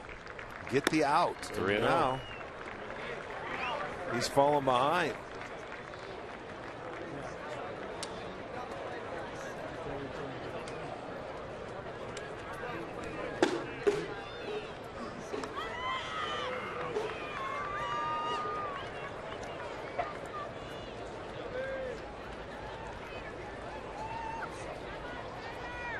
Again, he squares, taking all the way, though, and it is a strike. Yeah, why not? You got to make him throw a strike coming in out of the bullpen. Now, but with the luxury Dale Swaim has now on a 3-1 count, if he wanted to, he could change it and let the, you know you're going to get a fastball. You could hit and run. You could start the runner. You could let the guy swing. He squares, takes a strike and a full count. But he had him squaring around, which I like. You have to have a special hitter up there if you're going to change it, just because the count goes in his favor. Obviously, he just wants to move the runners along. Give me an insurance run. He has a 1-0 lead late in the ball game.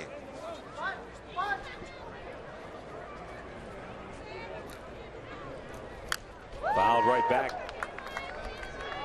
Well, took it off with 2 strikes. Let's go. He had a good look at his fastball. He's thrown 5 of them. Make it 6.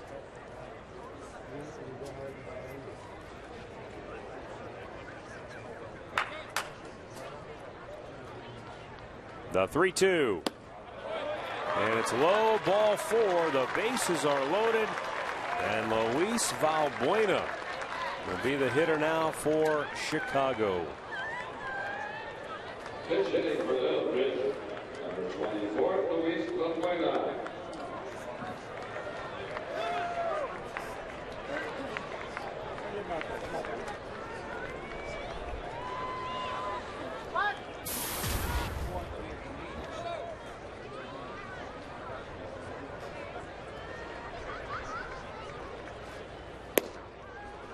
There's a called strike.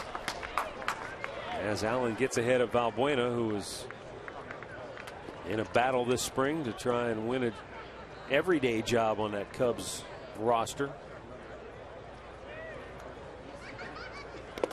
Good block.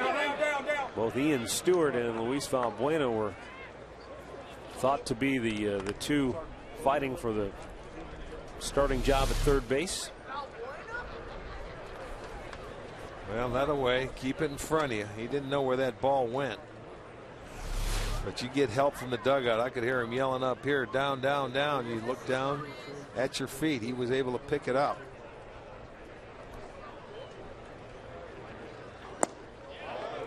Laid off. He laid off.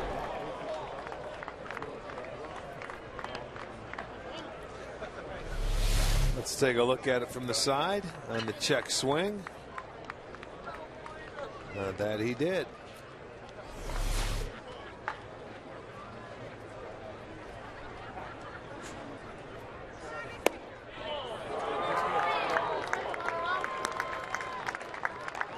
Well, Cody Allen falling behind 3-1. You can't nibble. I mean, the first hitter he faced, he ends up walking, and they were trying to give him an out. Now he's behind Valbuena 3-1.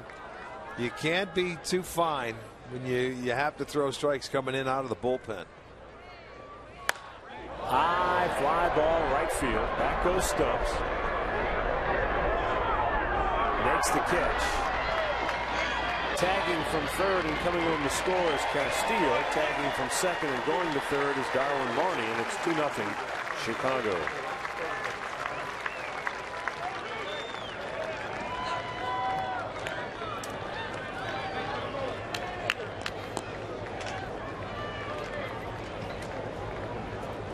Okay, now you'll see the middle of the infield playing for a pair, and at first and third, if need be, if it's not hit one hopper to them where they can turn the double play, they could come home.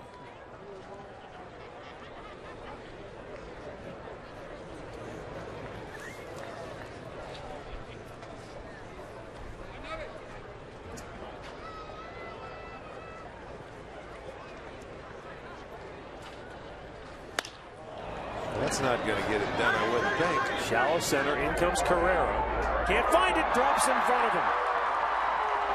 But they'll get the force at second base. 2 down. But the Cubs get another run, which would not have scored had Carrera caught the ball. And it's 3-0.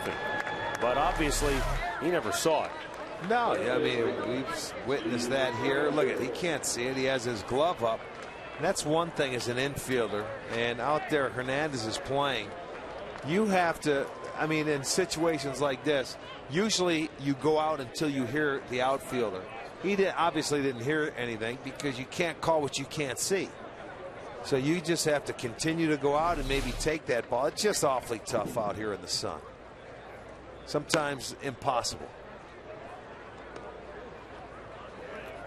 So on the fielder's choice, he'll get a RBI. Even though the play should have been made. You won't see many 6'4" fielders' choices made like that. Uh-oh, this was smoked. Deep center over the head of Carrera. Short hops the wall. Navarro laboring around third. Here's the throw to the plate, and he is safe. I didn't think he was ever going to make it. Well, he shouldn't have with a good throw. And it looks like Geralman, you know, he tried to get that ball and know it was going to be close, a little too quick. But that ball was smoked to straightaway center field.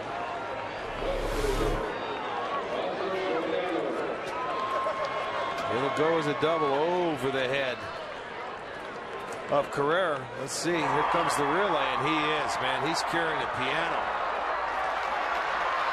He comes in. The ball beats him by 10 feet. He just couldn't hold on to it.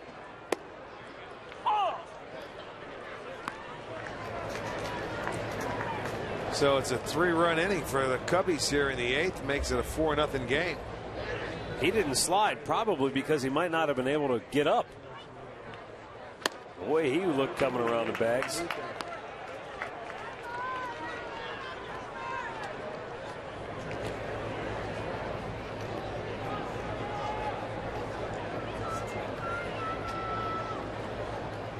Soriano 1 out of 3. The RBI double back in the 4th. And a high pop-up. Might get him out of the inning, but you never know. Hernandez hangs on. Side retired, but the Cubs strike for 3, lead it 4-0.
Bottom of the 8th inning. Before today's ball game, the Indians held their Player Development Awards ceremony, and Cody Allen was given the Bob Feller Award as the top minor league pitcher, and Tim Federoff won the Lou Boudreau Award for the Indians' top position player in the player development system. So congratulations to both of those guys.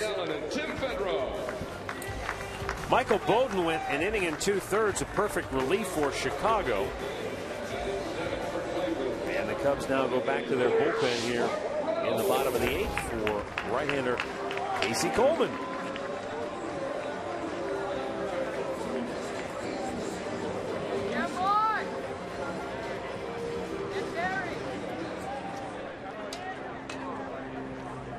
Bottom third of the Indians order coming up here. Mark Reynolds to lead it off. He's 0 for 2. Lonnie Chisenhall on deck, and then Drew Stubbs.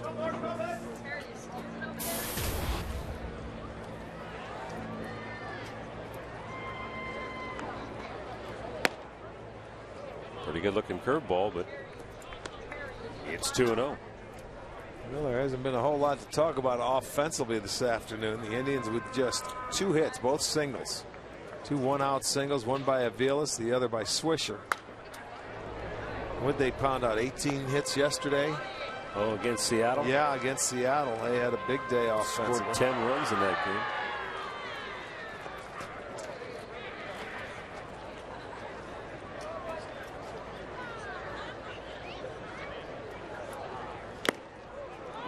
Two and two.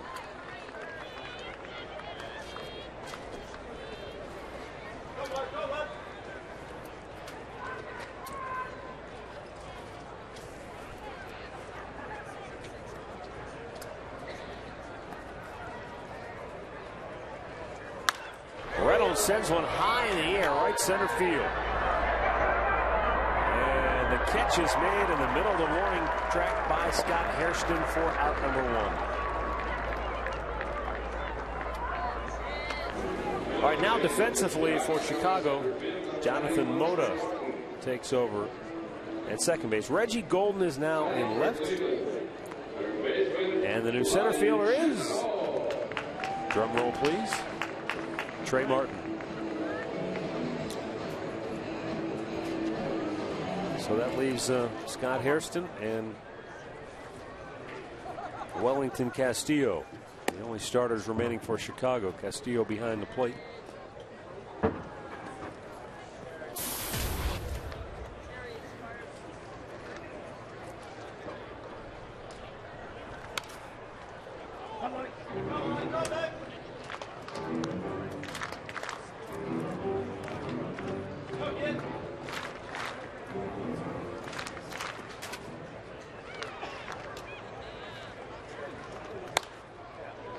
Fouled first base side.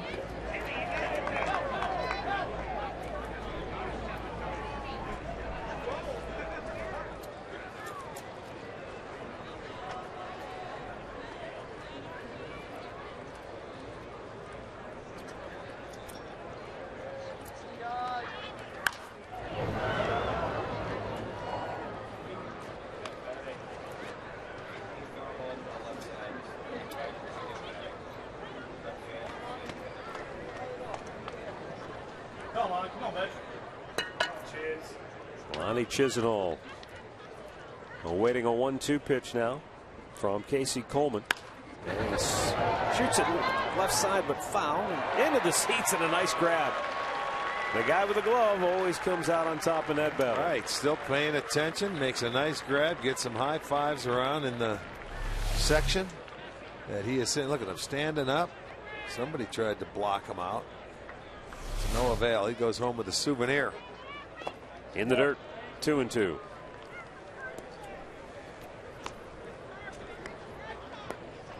Rick and I will be back with you for one final spring training telecast Tuesday afternoon here in Goodyear. And then you start tomorrow, don't you? You had sending some information back to Cleveland.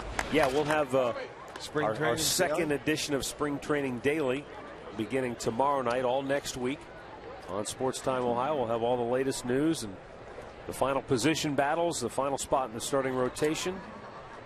We'll have interviews and get you all ready for opening day. Hard ground ball into right field, a base hit for Chisenhall. Just the third hit of the day for the Indians. You know, he's fouled off a lot of pitches today, but that one he was able to square up and get it, hit it hard, and gets through the infield. So he'll come out of the ball game now for a pinch runner. So he ends up 1 for 3 today. Matt Antonelli.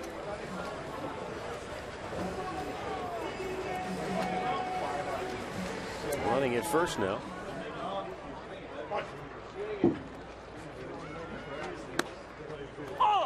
And Drew Stubbs 0 for 2 takes a strike.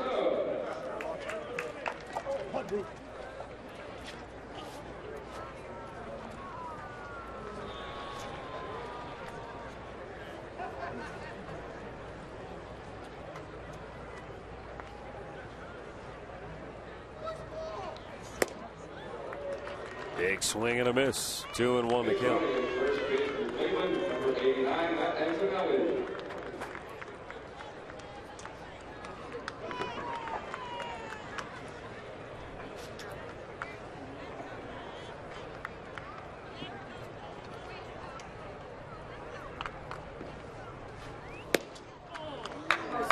Just a bit outside. 3-1.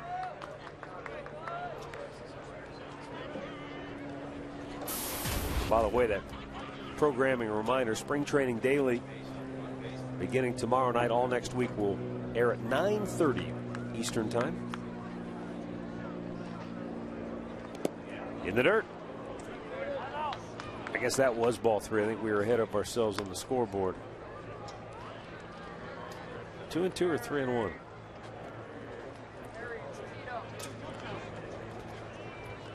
Not sure, because the umpire, he's looking down at his clicker too. Yeah. He's not sure.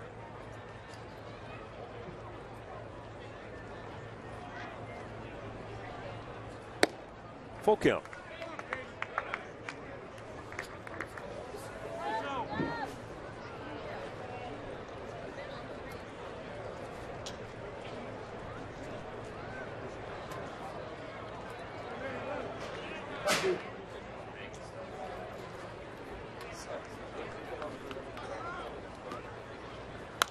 Right back to the screen.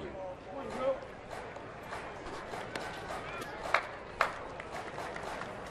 Lions!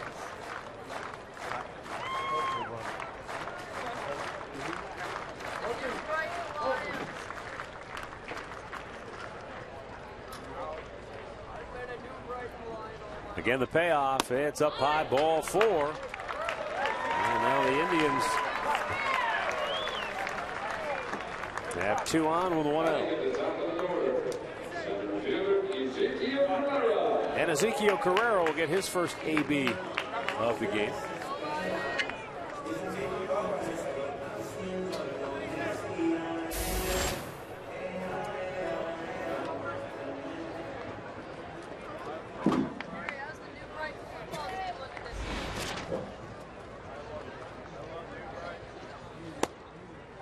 And a strike to Carrera. Tyler Holt has come on to run now for Drew Stubbs.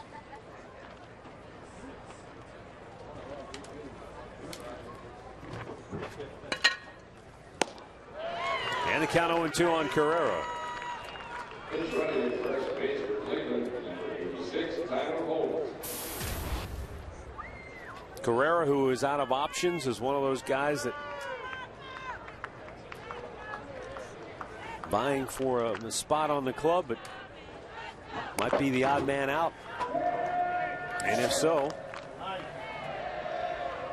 you have to expose him to waivers. Question is will somebody else take a flyer on him, or will he potentially clear and come back to the player development system? I know the Indians like him. Well, it's just a tough situation for all clubs, because everybody's trying to get their roster set when you're breaking camp. And if somebody has an injury, let's say like what happened with Arizona or something, where they lost a couple of outfielders, the possibility could be there. But certainly in this organization right now, the way the outfield is structured, it doesn't fit in like he did. He was the backup center fielder last year. Well, they don't need that this year. They have plenty of center fielders.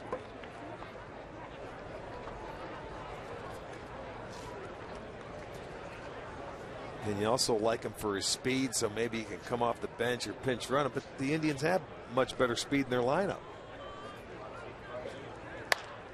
Hit on the ground to first, and it's bobbled there by Bohr, but he was able to get to the bag and make the play. 2 down.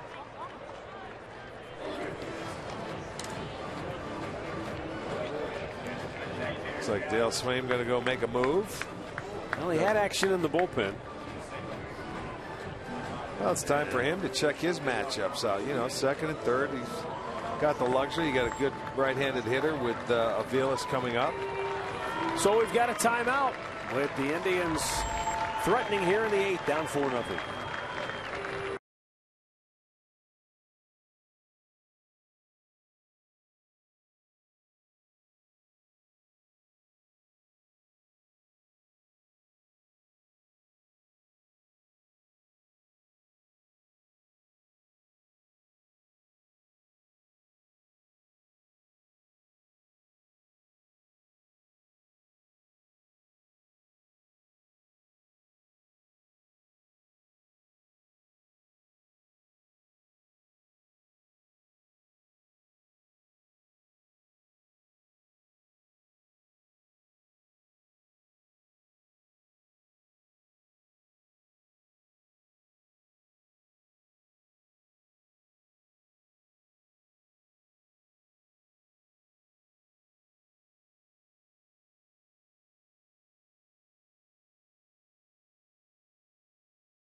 Two down in the 8th inning, and the Indians will get a look at Zach Putnam, former Indians minor league pitcher.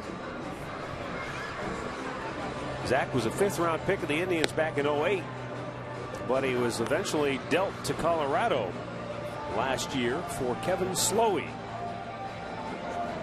That didn't really work out for the Indians, and Putnam now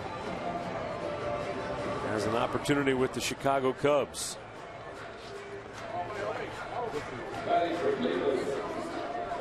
Mike Aviles is 1 for 3 on the afternoon.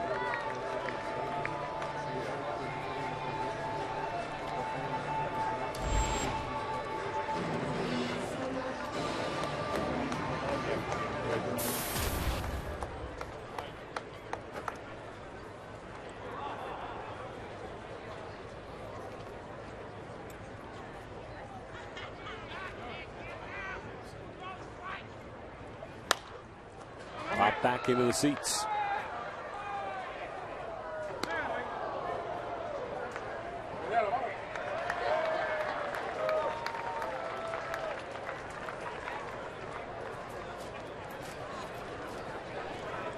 Zach pitched in 8 games for the Indians back in 2011. All out of the bullpen. And then last year, got a couple of games with the Big League Colorado Rockies, but primarily spent the year at AAA in Colorado Springs. 25-year-old will turn 26 on July 3rd. Aviles pops it up, back to the screen, and just out of play.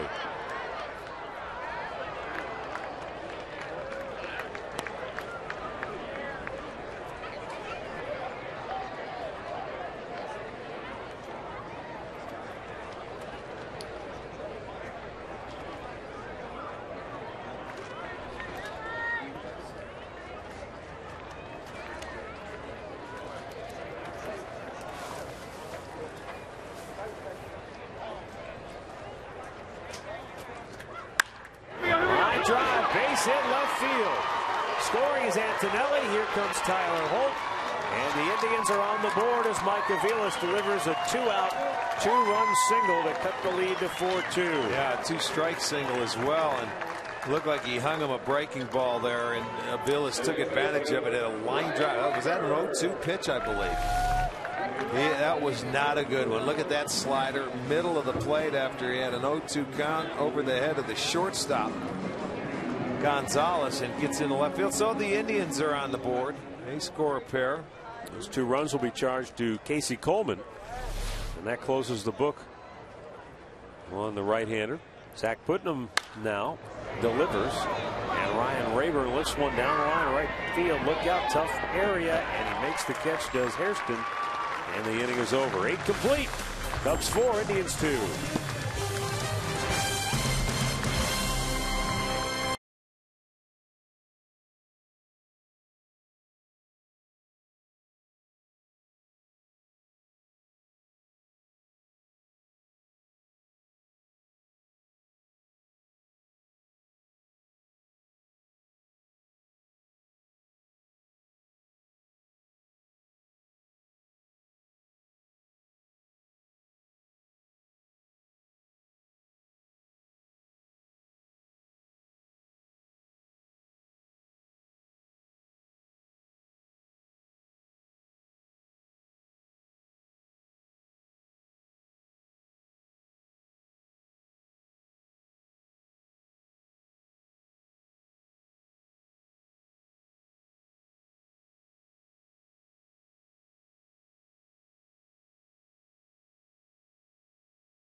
(4-2) Chicago as we go to the 9th inning here in Goodyear. And let's get a couple of changes out of the way here first. Brian Shaw will come on now for the Indians. 64 games with Arizona a year ago. 3.49 ERA out of the Diamondbacks bullpen. He'll be facing the 5, 6, 7 hitters for Chicago, but those guys have all changed, I think, except for Hairston for sure. Anyway, Matt Antonelli is now taking over at third base for the Indians. And we have a new right fielder as well, Tyler Holt. All right, so that gets you up to date on all the changes. Matt Underwood, Rick Manning, we're still here in the booth. And let's go down to the dugout, joined now by Lonnie Chisenhall, who finished up the day strong with a base knock. And Lonnie, it seems like you've really had a good spring swinging the bat. Anything that you worked on in the offseason, any minor changes or tweaks coming into camp for you? You know, I felt good last season. I mean, I just wanted to improve on everything, mainly pitch selection, making sure I get a good pitch to hit. But, you know, I feel good this spring, getting a lot of hits, so I hope I don't use them all up. No, there's plenty. There's plenty more left in there. Lonnie, you had an opportunity to play winter ball in the offseason. You decided to just stay focused and work out in the offseason. Any reason why you did that instead of going out to play baseball? You know, I mean, even though I was on the DL and I missed a lot of games, it's still good to get away from the game and, you know, getting back in the weight room. You know, every February I come back, you know, my passion is, you know, as high as ever. You get a chance to miss the game. So, you know, I took my opportunity to get in the weight room, get stronger, make sure my wrist was ready to go for a full season. Yeah, I mean, sometimes injuries are flukish. There's not a lot you can do at times, but do you feel like, you know, getting a little stronger physically will help you maybe avoid any of the pitfalls of injuries? Yeah, you know, I've been on the wrong side of a few hit by pitches, which is kind of my fault, I guess. But you know, I'm going to continue to do what I do. I've been healthy for the most part, minus a few shoulder injuries early on in my career. But you know, I feel good where I'm at. I'm strong. I'm healthy. I'm just ready for spring to end. Well, it will, man. This it gets a little long when you're an everyday player and you're getting ready to go. I mean, spring training's set up for pitchers. I tell people that all the time. And for you guys, the way you're swinging the bat, you want to leave right now and start the season, don't you? I know. I wanted to leave 2 weeks ago. You know, I know they got to build us up, and you know they're going to be the ones that we're counting on this year to carry us. So, you know, I'll stay out here as long as they need me to. Lonnie, as far as you know, your role in this club, have you talked to Terry Francona, as far as, you're the everyday guy at third base, or does he talk to you at all about any kind of changes in that role for you? Right now, I'm going to get the majority of the at-bats. I assume my scheduled days off will be against, tough lefties. I'm going to be in the lineup against lefties, though, as far as I know. And, I'm going to try to, work hard and continue to improve. And, if I get a tough lefty and I get that day off, make sure I improve there, too. Yeah, I guess a goal for you could be just let me play 140 games and things will fall where they may. Yeah, if I get 140 games, I'm sure the numbers are going to show up. I agree, and that'll be a fun year for you. Oh, yeah. Well, and I know defensively you've worked hard at third base, and I would imagine down here this is a good testing ground for infielders because you get some wicked hops on these infields. Oh, yeah. It really dries out after about an hour into the game, so you get those top spinners. The ball's real quick on the infield. They cut the grass real low, and the air's thin. So, guys are hitting the ball hard, and, it's get down to third base in a hurry. So let's get back to those fields where that grass can kill the ball a little bit and give you an opportunity to get it. I know Cleveland's like shag carpet, so you get a few nice hops in there. That's beautiful. Yeah, not when it's you at the plate, though, right? That's when you want the short grass. No, if it bounces more than once, it's caught by an infielder. So maybe we can talk the ground screw guys into getting it a little shorter. Yeah, nice to field on thick grass, but not nice to hit on it. No, absolutely not. What's been your take, Lonnie, this spring with the changes, the new atmosphere of the club, new manager, really a lot of changes? Yeah, I can guarantee we're going to have a good time. We got Swisher, Bourne, Reynolds. Those guys are veterans, but they go out there and have fun. I haven't seen Swisher not smiling yet. Yeah. Bourne's always cracking jokes. Reynolds is just behind the scenes saying his little thing. So it's going to be a fun year. I know we're going to win games, and it's just a matter of winning the big ones. 2 down. Wellington Castillo fouling it out of play. And we talked about this a lot, Lonnie. A season ago, the Indians won the season series against Detroit. They're the big dog. They're the team that everybody's got a gun for this year. Yeah, it's going to be interesting, and obviously with all the changes, there's a lot of positive feelings about this Indians ball club coming into the season. Absolutely. We played to the Tigers level, and we saw how far they went in the playoffs. So we know that can be us. We have opportunities to win games, and we've been winning them all the way up till mid-July, August. So it's a matter of maybe those veterans stepping up and keeping everybody motivated and keeping everybody focused. Boy, it has to be encouraging for you to watch Ubaldo Jimenez go out and pitch as well as he did today, because you're going to need he and Justin Masterson to really carry the load. Absolutely. There are 1 and 2 guys, so we're really counting on them. The team's on their back, kind of. Masterson eats up some innings. He got a few rough outings last year, but I love playing behind him. Ubaldo, he shoved today. He looked really good, sinking the ball. Throwing his curveball for strikes, first pitches. So, he's going to have to start doing that kind of stuff, and I really like what I saw today. When you're a defender, you like those pitches to make contact early. Yeah, and then defensively, you get ready much quicker. You're ready to go on every pitch, aren't you, instead of ball 1, ball 2. Yeah, it definitely keeps the hitters on their toes. The position players on their toes. Guys throwing strikes, you're going to get a ground ball sooner or later. So, it definitely keeps us in the games, keeps the games moving, and, I definitely think it transitions into, a better game. Swung on and missed. Brian Shaw strikes out Wellington Castillo to end the inning. Lonnie, thanks for your time. Best of luck to you this year. Oh, thanks, guys, for having me. That's Lonnie Chisenhall, the Indians' last at bat. Coming up next, down 4-2, middle of the ninth.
Bottom of the ninth here in Goodyear. The Cubs lead it by a score of 4-2.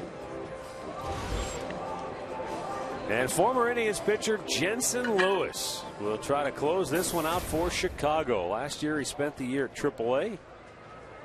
And in 52 games he went 7-2 with a 3.65 ERA.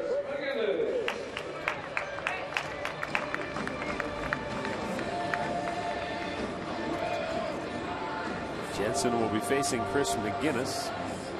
And then Luis Hernandez. Brian Girolman will hit third. Call a strike to the outside corner. Lewis, the Vanderbilt product.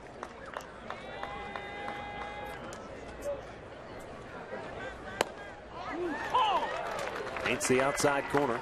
It's 0-2. You know, a guy that when he pitched with the Indians, he did have a stint in that closer's role. Fastball, changeup. Didn't have much of a big breaking ball, but was nothing overpowering.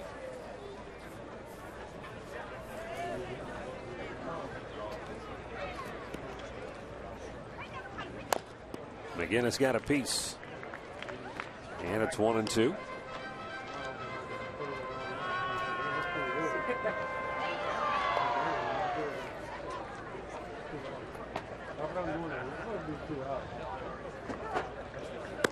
Pitch up and away. You know, I think back to when Jensen first came to the Indians. You know, he was college teammates with David Price, and they were very, very close, very good friends. And they had a friendly wager on who would get their first win in the big leagues. First. Down the line into the right field corner. McGinnis on his way to second base. And he'll hold there with a leadoff double. And of course, you're thinking David Price would win that bet going away, right? But it was Jensen Lewis who got to the big leagues first and got his first big league win before David Price did. However, everyone knew eventually David Price was going to be a special player. Cy Young Award winner last year. He is on his way to a huge monster payday eventually. Well, it was a changeup. McGinnis hit down into the corner, so they get the ninth inning started off with the leadoff double, so that brings the tying run to the plate. And it's Luis Hernandez.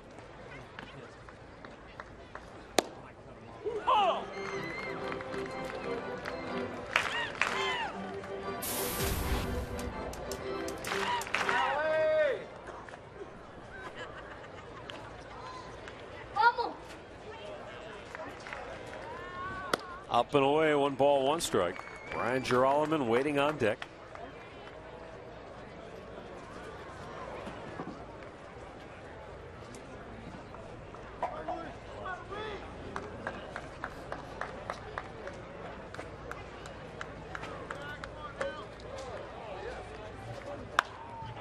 Hernandez popped up, shallow left. Gonzalez making the catch, 1 away. Ubaldo Jimenez getting the start today for the Indians, and he went 7+ innings. 3 runs, 4 hits, 1 walk, struck out 3. Very smooth, and you know, those numbers don't reflect the way he pitched. I'll tell you, nice breaking ball. He mixed it up with the splitter, moved the fastball around, stayed out at the full windup, 3 and easy, and made it look easy. Not only did he throw out 90 pitches today, but when he was done, he still went out to the bullpen to finish up his pitch count. So it looks like he is about ready to start the season, no question about it. Yeah, he was through 7 innings, and he still wasn't even at 90 pitches yet. And through 7 innings, he'd given up just 1 run on 3 hits. Without a walk, and he had struck out 3. And then he opened the 8th inning with a walk and then gave up a base hit. And then his day was over. And then Cody Allen had a couple of bumps in the road. And those 2 runs came around to score, were charged to Ubaldo. But, man, all in all, that was a very encouraging start for Jimenez. Girolman cuts and misses. Good off-speed pitch by Lewis. I think that was just a straight changeup. Yan Gomes waits on deck.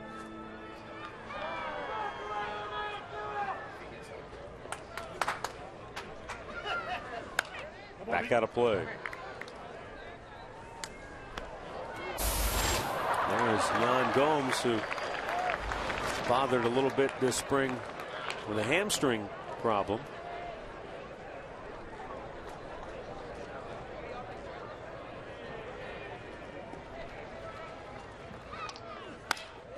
Whoop to left, a base hit. McGinnis will stop at third, and now the tying run is at first. Well, it sounded like he might have broken the bat. But he gets enough of it, bloops it into left field out in front of Golden, and keeps it alive now. Tying runs are on base. So first and third with one out. Yan Gomes the batter, and Cord Phelps is on deck.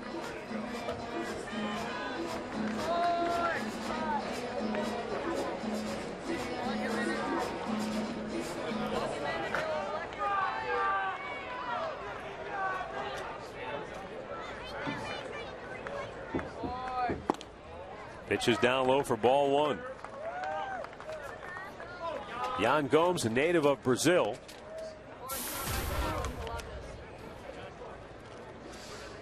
Came from the Blue Jays with Mike Aviles in exchange for Esmil Rogers this past off season.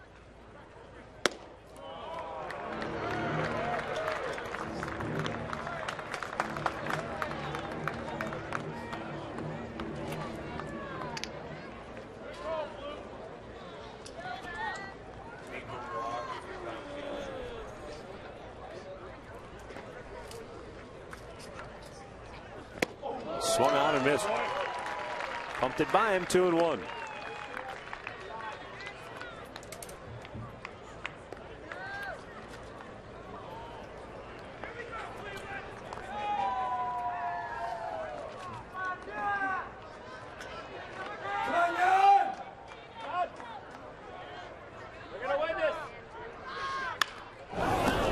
Foul, third base side. 2-2 the count. Gomes hit 13 home runs at AAA Las Vegas a season ago. And in just 43 games with the Blue Jays, he hit 4 home runs and had 4 doubles.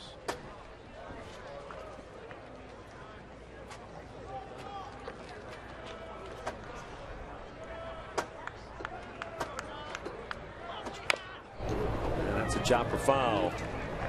Count 2 balls, 2 strikes with 2 on. And 1 out here in the bottom of the 9th. The Indians like the fact that Gomes has a pretty good bat. A career .287 hitter in the minor leagues. And he's got some ability to move around. And primarily they want him to catch, but he can also play some other positions defensively. Well, and one guy that they want to see go down and see if he can do it every day at the minor league level. You know, he's at that point and stage of his career. Can he catch every day behind the dish? That way they'll know for the future. Catcher, first base, third base, left field. Gomes with a base hit in right field. That's going to bring home McGinnis.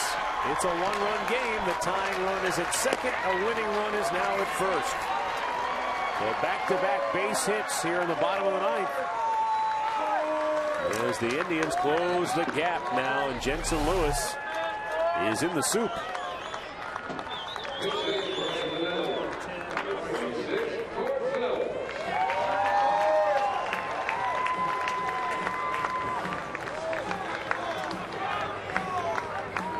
I remember a game here, I think it was 2 years ago. Cord Phelps hit a walk-off homer to win a game. Swung on and missed. Well, Phelps has had a really good spring. He's been swinging the bat very well. 383 average you see there. That's 3 homers, 7 ribbies, and Lewis pulled the string and played to the aggressiveness of Cord on that pitch. That's his bread and butter, the changeup. So you can almost, as a hitter, sit on that changeup and you're going to get it. And you can fight the fastball off. If you don't try and get out in front and try and hit a home run and leave the yard, you could have a pretty good approach against Lewis, because he's not going to really throw it by you. He's not overpowering.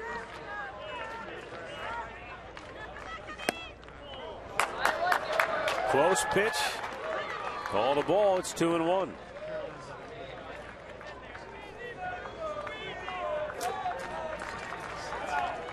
And now Wellington Castillo is going to go out and talk with Lewis. Just give up now.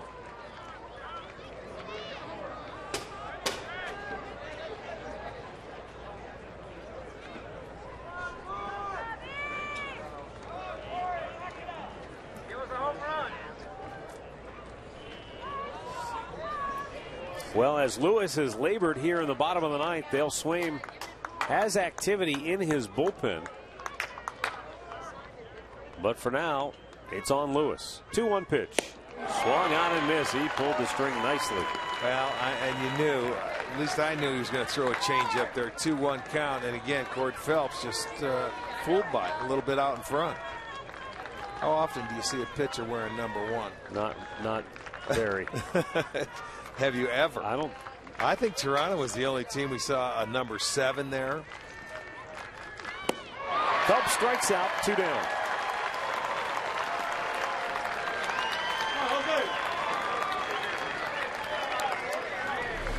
Came with back-to-back changeups there, and there it was. That was in a pretty good location. Some sinking action going down and away. Gets the second out. The strikeout of Cord Phelps. I remember when we had Jeff Juden back in the 90s. 7. He wore number, was it 7? He was in a single-digit guy. Yeah, but never #1. It's rare when you see a pitcher in a single digit. Tyler Holt, a swing and a miss. It's down to Holt with 2 on and 2 out in the bottom of the ninth.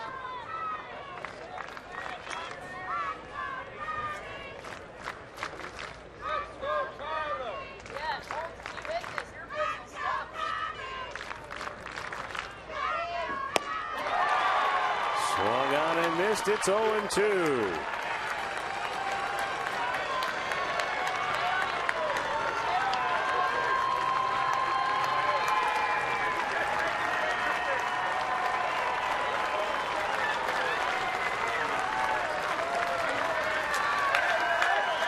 Lewis fires and a little bit outside. 1 ball, 2 strikes.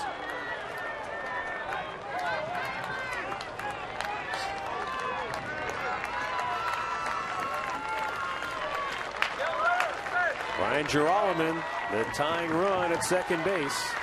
Gomes the winning run at first. Swung on and missed. Lewis strikes him out to end the game. So Jensen Lewis got himself into a big jam, but he gets 2 strikeouts to end the game. And the Cubs win it by a final score today of 4-3.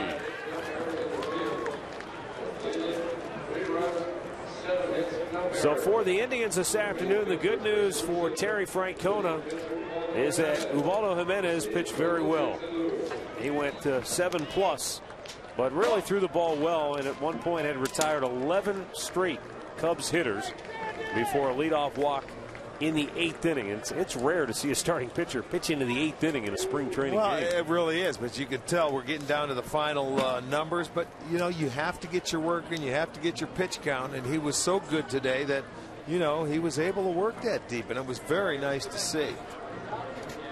Offensively, the Indians were stymied by Chris Russin, the left-hander for Chicago. He didn't allow a run in 5 1/3 shutout innings, and the Tribe got on the board finally in the 8th on a 2-out 2-run single by Mike Aviles, as Mike right there heads for the showers. And a good outing by Brian Shaw coming out of the bullpen. He was stellar in 1 inning of work, struck out a couple of Chicago Cubs batters. Well, that's going to do it for us. We have one more spring training game telecast. It'll come your way Tuesday at 4 o'clock Eastern time. Stay tuned starting tomorrow night for Spring Training Daily. All next week at 9:30 p.m. For Rick Manning and all of our hardworking crew and staff here in Arizona, I'm Matt Underwood. Thanks for watching. We'll see you Tuesday at 4 when the Indians battle the A's right here on Sports Time Ohio.